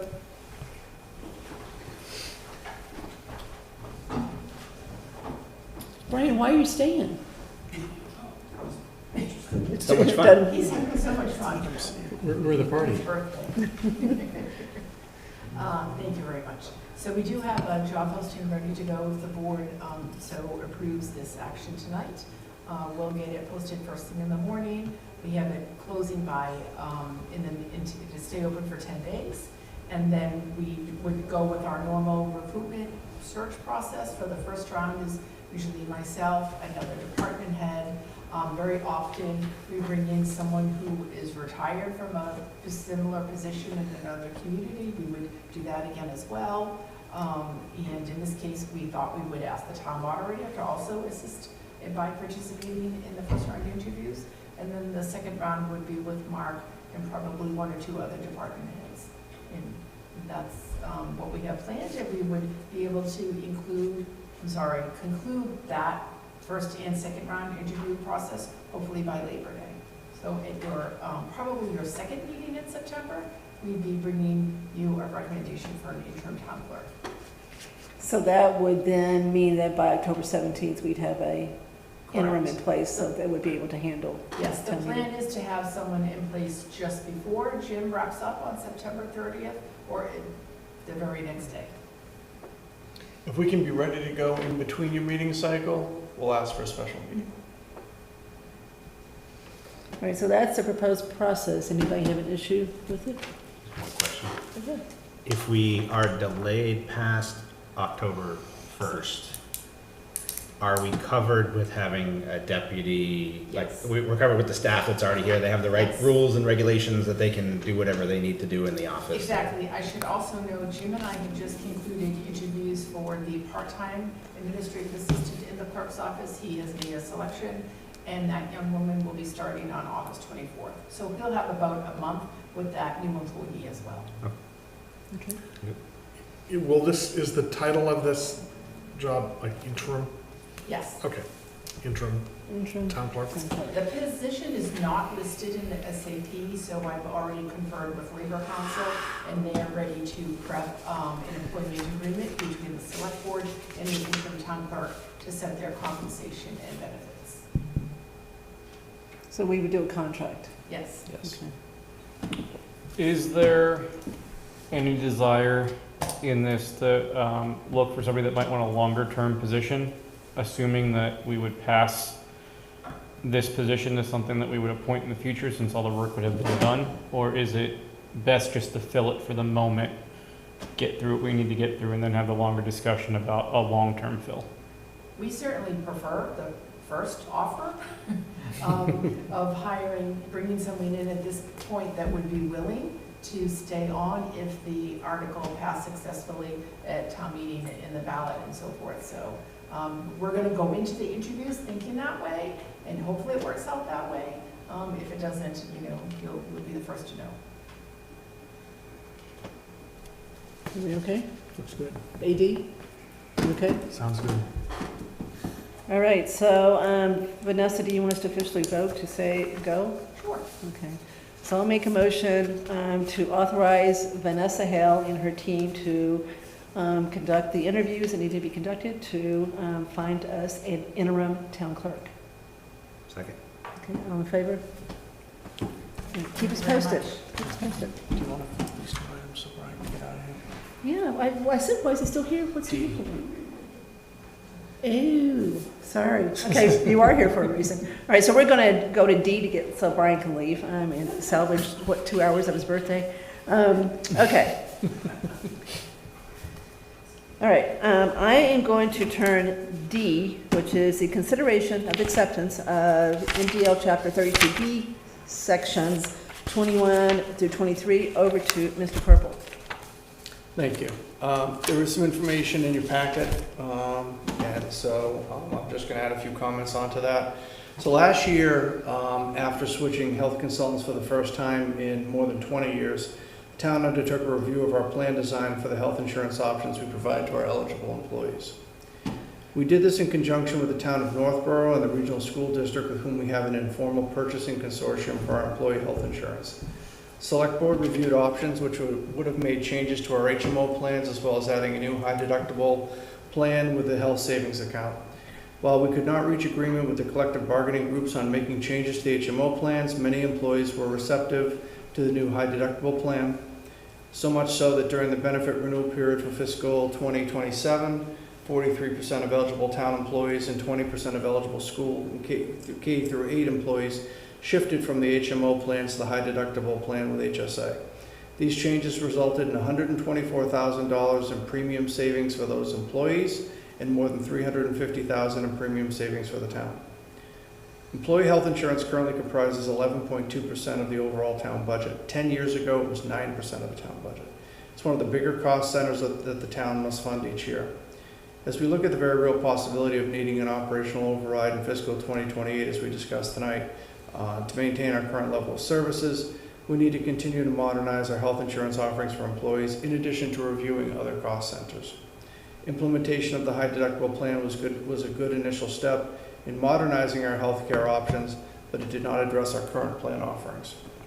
The school superintendent and town administrators for Southborough and Northborough are recommending to the governing boards and committees that each accept Mass General Law Chapter 32B, Section 21 through 23, which would give the town the ability to more effectively negotiate and implement plan design changes.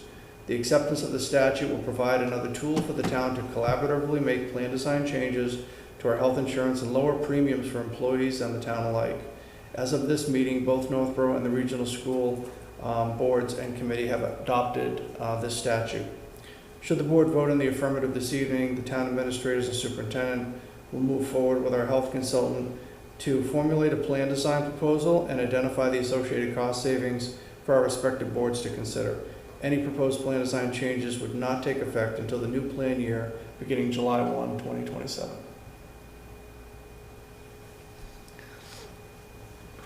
Okay, so we are not taking any public comment on this tonight. We did have some people earlier that were here for this, and we told them we weren't going to, so rather than waste their time, they went ahead and left.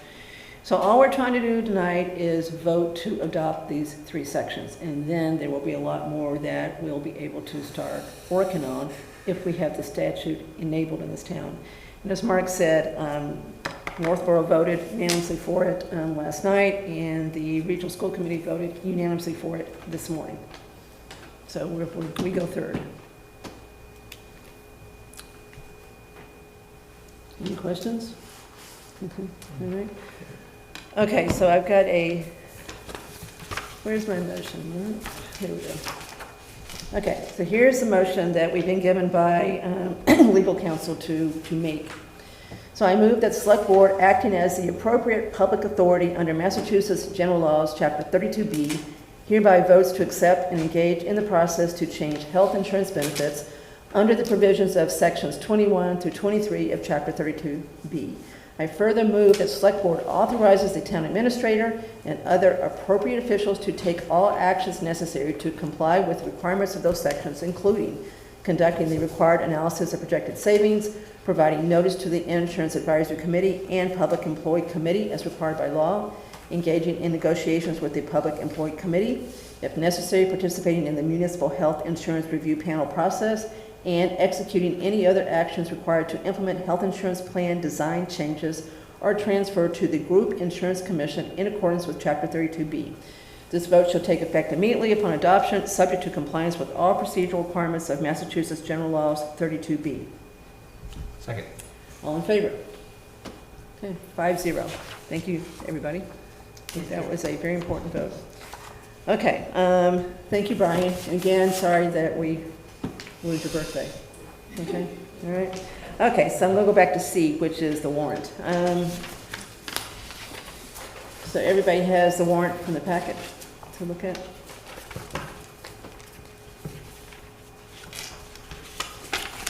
Yes? All right, so still a pretty skimpy warrant, let me say.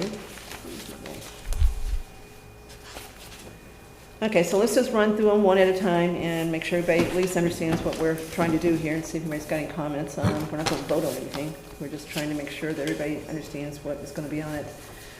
Do you have a copy? I do. Oh, I heard it. Okay, there you go. Okay, I know.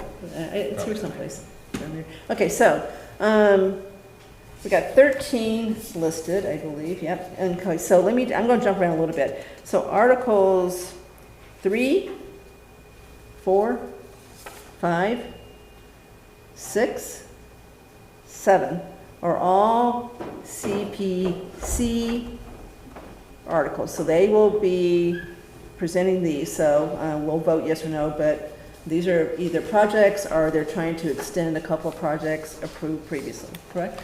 Yes, and there's also one additional one. Article. 13. Yes, I have it listed as Select Board, but that would be, That's probably us, because that's, No, Rec got that, that's you. right? That's us, okay. All right, but that's still no, related. it would be Article 10, which would be returning money from, returning borrowing, authorization of monies from CPC projects. Yeah. So I talked to Ms. Braccio about this today, and that's something they'll take up. The one issue with that is Mass Historical currently has the preservation restrictions that they need to review. We've been on deck with them for months, so I'm hoping that that is going to be taken care of before we get to town meeting and we could actually do something about this. So, but CPC will be taking this up at their next meeting to see if that article actually would stay on. Okay, but 3, 4, 5, 6, 7 are all CPC Yes. articles that they will present, right? You agree? Mm-hmm. They're the proponent of those. Okay, so now I'm going to go back to the ones that aren't CPC. Okay, so the first one is probably the most substantive one on here. So this is the one where Jim Haggerty has sponsored this article, and I assume he's still the sponsor, even though he won't be town clerk at that point. I assume it doesn't convert to a citizen's petition, but we can check with Jay on that one. But anyway, Jim Haggerty is going to speak to this one. This is one that would convert town clerk from being elected to appointed. And the wording is pretty complicated because we're trying to do two things here, do it two different ways. So, first of all, town meeting has to approve it, so that applies to both ways, right? So we've got to have a positive vote, majority vote, October 17th. If that is approved, then one or two things can happen as far as the second vote that has to take place. So we can, this is authorizing a special act, so we can go to the legislature and see how fast they would get it done. But then as a backup, if they don't get it done by the next election in May, then we would take it to the ballot and have the town vote on ratifying what special town meeting did. So two different ways to try to get it done. The town meeting, or excuse me, the election vote is a backup in case the special act doesn't get approved, and Jay Tellerman thinks it's likely it won't get approved by next May 11th, whatever the day that the town election is. So anyway, this may not all get worked out until next May. And if it goes to that, then it's going to be a little complicated that we're going to have to make sure we explain to people. So on this same ballot, you're going to have town clerk being elected, and then you're also going to have this to be approved, yay or nay. So it really will confuse people as far as what they're voting on, to have the election, and then this to say we want to be appointed. So there you go as far as how this is all going to play out. So maybe if we're lucky, the special act will get approved before then. We don't have to worry about the ballot. But if not, we'll have to do it through the ballot. All right? Okay.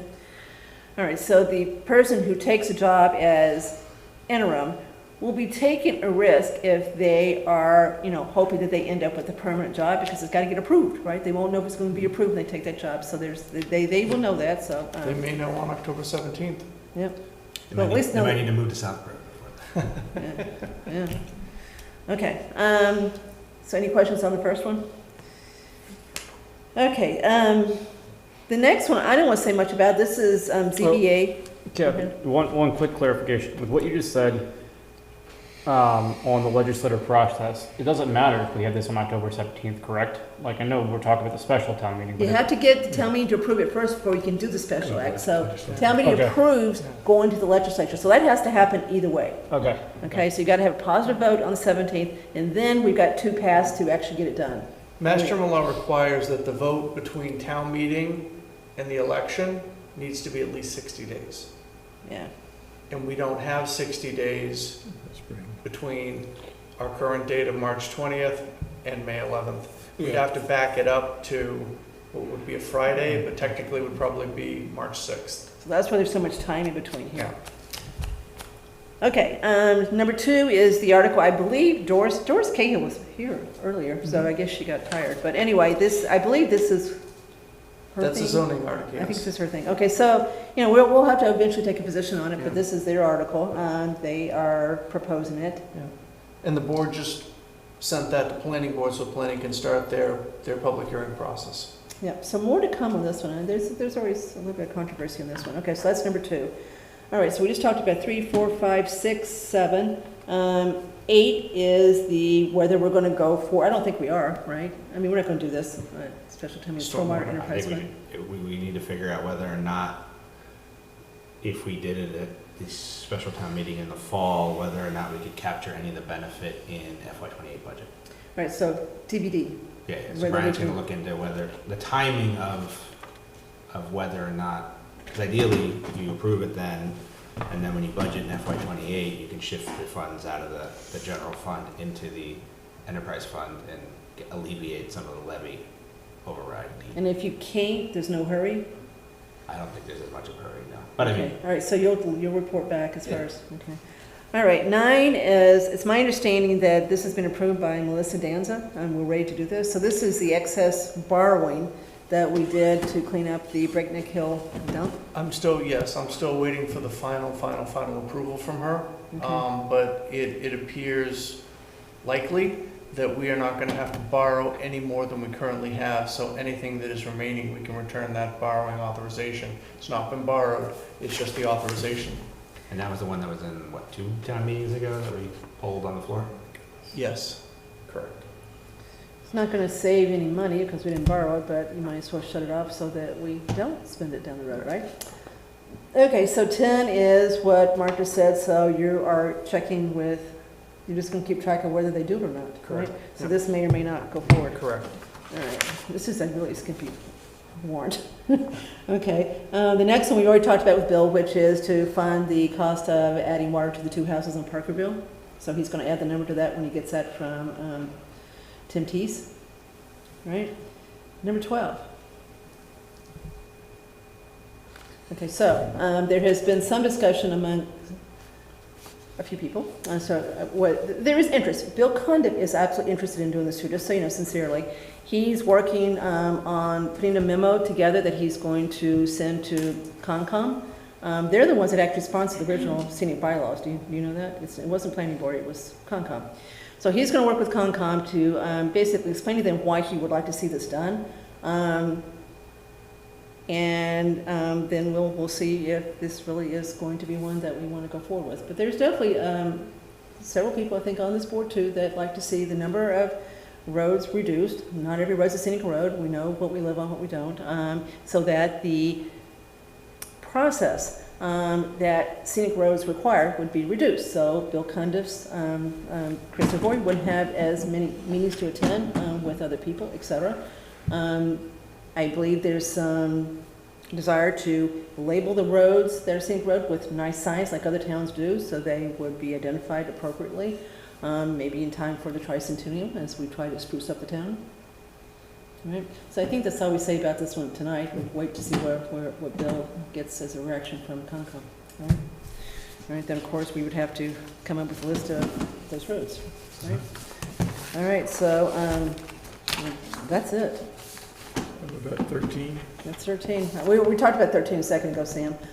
So that's just some money that Rec Commission got that's going to be used for the Fable Park upgrades. So all we're doing is accepting the grant money. Why does the town meeting have to accept? I don't know. versus That's a good us? question. Why on earth do we- It's a grant requirement. Really? Yeah. Would we do it at this, I feel like the orders would, like, so do we have to approve the full amount at a CPC and then accept a grant? Or could we put it in the same article so that the dollar amount we're approving at CPC is the difference? I don't think you can do it the same article, but I'm not sure if you can put the articles together and do it in a certain order. Yeah, So that if you don't do one, then the other one doesn't happen or something. So like accept the grant we can- and then accept the, yeah. We can look at Besides the the order. ordering. Yep. Well, let's assume the project passes, right? But do we have to approve the project for the full amount because it's first, and then we approve the grant? Or do we I felt approve- that they had already netted out the grant from this amount. I think that they have, but I don't want to say that I'm sure. I don't know why I think that, but I do Yeah. think that. I could be wrong. But then I guess if we don't pass this one, we have to go back and revote the other one, change the number, I guess. But anyway, just something to think about. So kind of like MSBA. Mhm. Yeah.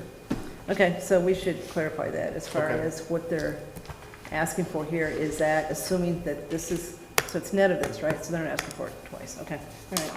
Okay, so that's it as far as the warrant goes. So, can I ask a question about the date of this? Yeah.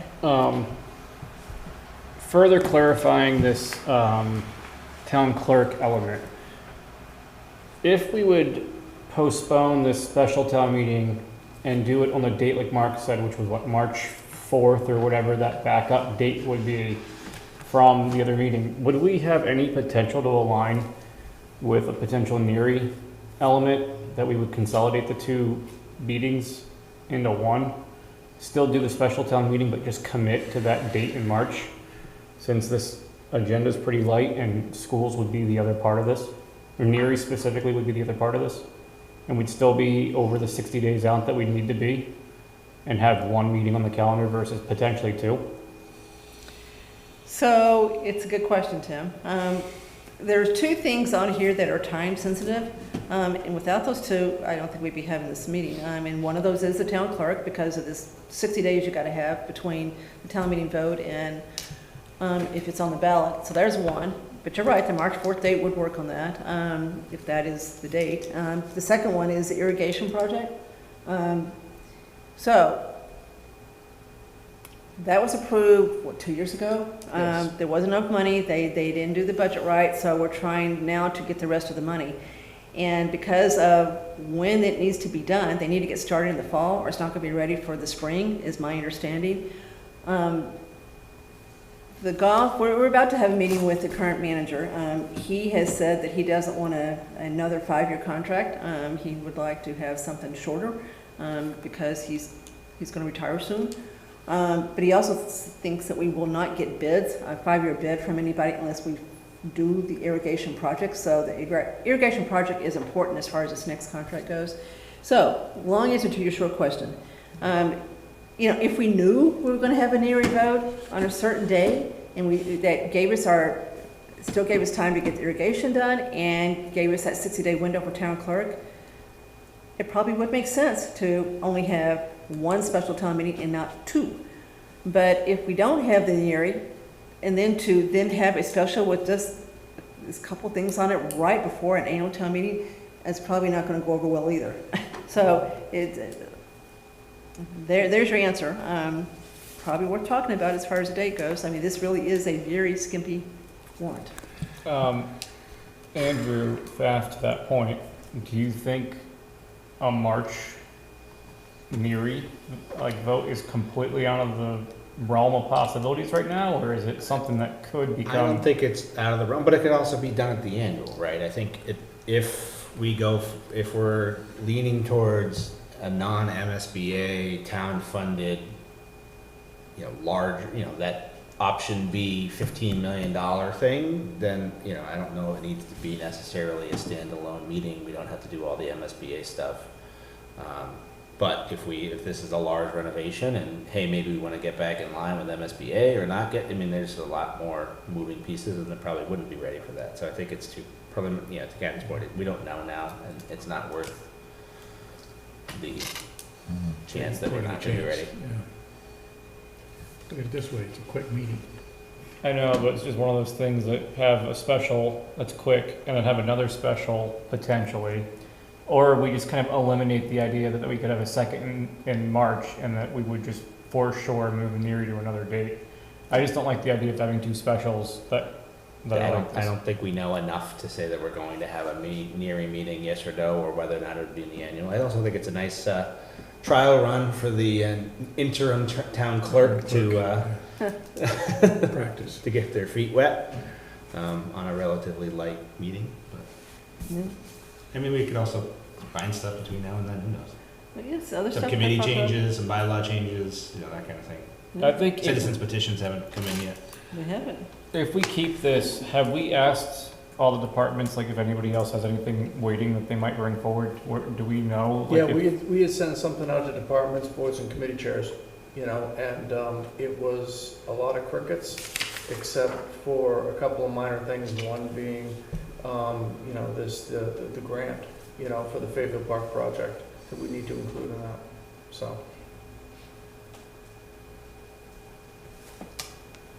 Okay.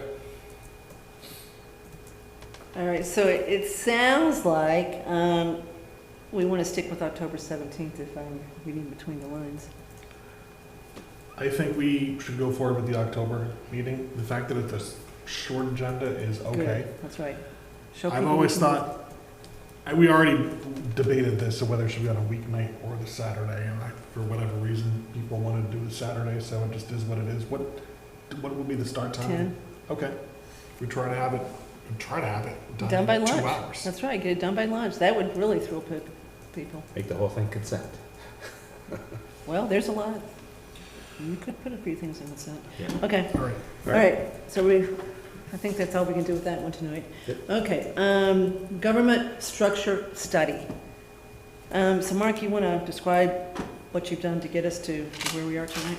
Sure, we've talked, I think we've talked a lot about this, over the past several years, and again, I think that this iteration of the board, previous iteration of the board, had looked at, has kind of expressed in various levels of frustration with our system and with how we do what we do, and wanting to look at ways to make ourselves more efficient. And so, Ms. Hale had put out something for consultants to give us responses back who'd be interested in doing this work. CSS was the only one who actually did give us a response. I take that back. Actually gave us a proposal. We did get 2 other no responses, or they were not interested in providing, a quote at this time. CSS has done several of these studies, I believe, and again, it has been a little bit, but Manchester by the Sea, they had done a review. They just did the same thing, similar thing in Rentham, and we can provide you, copies of those again for you to take a look at to understand, I think, what the work product will look like. The quote that we have for them is $24,650. It is about, correct me if I'm wrong, Vanessa, 4 months, roughly? 18 weeks. 4 and a half. Okay, so 4 to 5 months in order for them to do the work. You do have information in your packet, regarding, the listening sessions and the public engagement on this, as well as engaging with current officials, committees, and areas that, that we feel, are ones that we really should take a look at as to, how to consolidate and create efficiencies. So I really think that this is exactly what the board was looking to do. I think that, I know the board really hasn't dug in yet on the financial management study report that was done by DLS a little bit ago, but we're going to make sure that that document is made available to the consultant to actually incorporate into their work, so we can make sure that they take that all into account. Again, excited to get going and see, where this may go, and to give the board a little bit of a roadmap as to here's how we could make some of the changes. And I had a conversation with one of you, earlier in the past couple of weeks and everything, understanding what will the takeaways be, what will we actually get from this. And I really think that it's going to be determined by what actions the board decides to take from the recommendations that you're given, and how you want to go about achieving those goals or implementing. Is at the beginning conversation of putting together a charter, which we start to do little by little with these special acts. It's like a coat of many colors. We're just putting it together little by little. Or is it something, something that you want, that there's another way to do this, whether we make some of these changes through town meeting, or the things that the board can simply do in terms of reorganization of things. So, my recommendation is, for the board to approve the contract with CSS in the amount of $24,500. Funding source for that would be the consultant engineering warrant article. You have just over $30,000 in that article that's available to you that has not already been accounted for. Sam? A, I think it's an important thing to do, and B, I think this is an okay proposal. I think it'll get it done. I think it needs some, fine tuning as it goes along, but I think this lays out a structure that can work. Hey, Sam, were you on select board when CSS did the work with ARPA? Yeah. All right. I mean, I wasn't, but, I was on advisory, so I was pretty impressed with the work They they did did. okay, yeah. Okay. That's a vote of confidence. I have high standards. All right, so Sam, you want to approve it, right? Yes. Okay, Tim? Mark, I think I asked you this before, but I'm not sure if you have any better answer today. I think you kind of gave an answer already. Is there any expected cost savings or anything from towns that have done this and implemented anything? Like, did they provide any case studies or anything that brought back some kind of ability to repay the fee that they take within a reasonable time frame?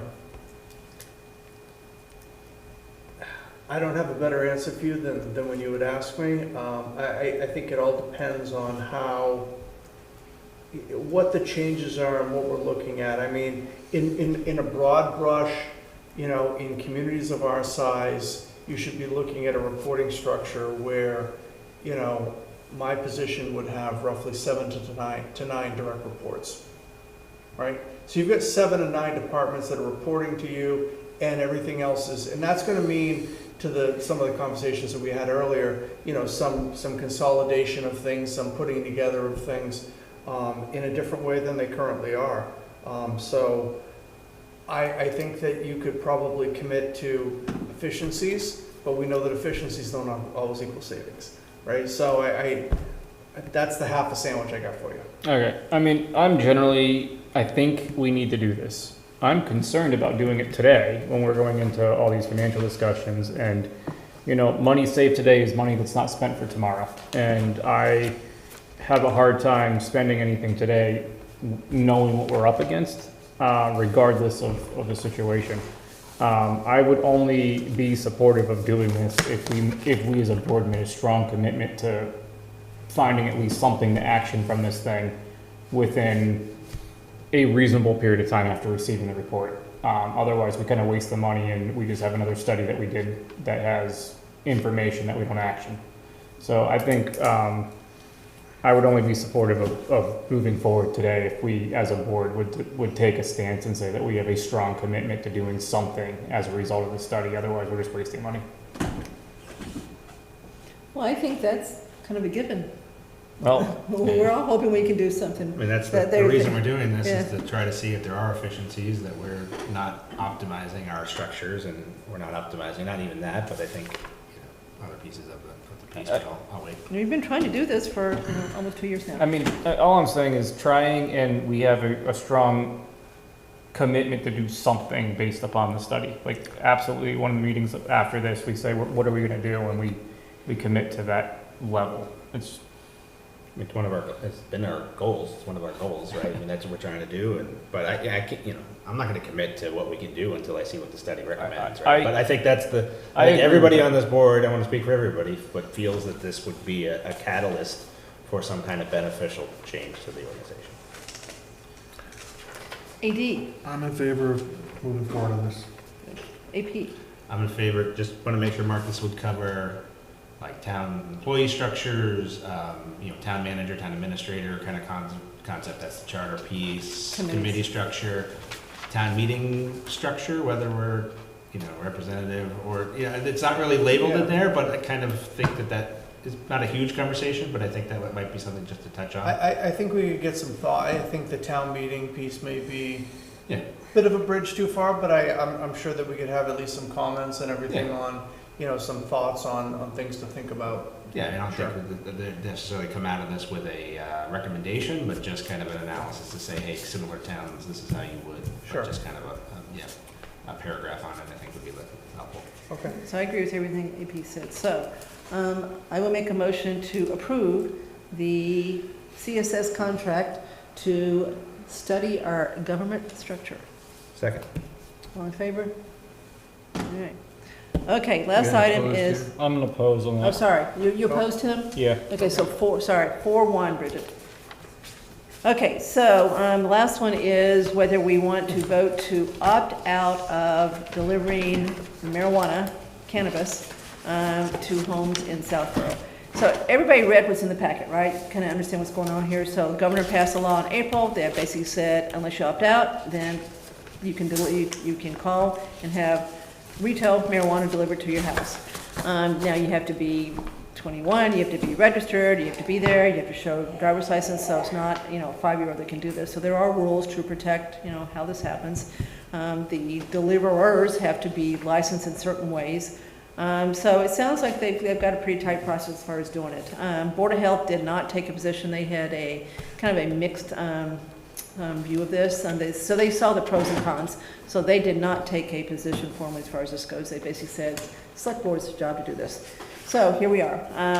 So if we do nothing, and we don't vote to opt out, then the law applies to us, and people can call and have retail marijuana delivered to their house, even though Southborough does not have a retail establishment. So it's pretty cut and dry. Of the 351 communities, only 13 have opted out. The opt-out process, you can vote to opt out. It's a waiver. It's good for 2 years, and then it has to be renewed again every 2 years. Okay, that's a little misleading though. 351, 197 have recreational marijuana, so you gotta fill them up because they can't opt out. So it's only 351 minus 197, which, what is 150? So sure. there's only 154 that could even opt out here. Yep. So 13 out of 154 have opted out. Right. And my understanding is that we could opt out at any time. It's not that Yes. we have to opt out by a certain date. You can, and then you can opt out, you fill out the waiver, it's good for 2 years. You keep opting And then out. you just gotta, make sure that, you renew your request, for the waiver again every 2 years. So let me ask you something negative. Is anybody opposed to this? Does anybody want to opt out? Yeah, I'm a You wanna strong, you wanna opt strong out? opt-out. Okay, anybody else want to opt out? Okay. Okay, so anybody else want to talk about this? Are we ready to vote? Okay, so I'll make a motion to opt out of the governor's law that allows retail delivery of marijuana in Southborough. Second. Okay, all right, so all in, look how I did this, all in favor? Okay, all opposed? Okay, so 4-1, so we have not opted out, so people can call their local cannabis, whatever, delivery, and have it delivered. Great. I'll come to your house. Okay. All right, I'm really surprised there was no one in the audience on that one, but okay, maybe it's too late. All right, I think that's it. Everybody agree? Yes. All right, so I will make a motion to adjourn. I'll second that. All in favor? So thank you for sitting through this with us.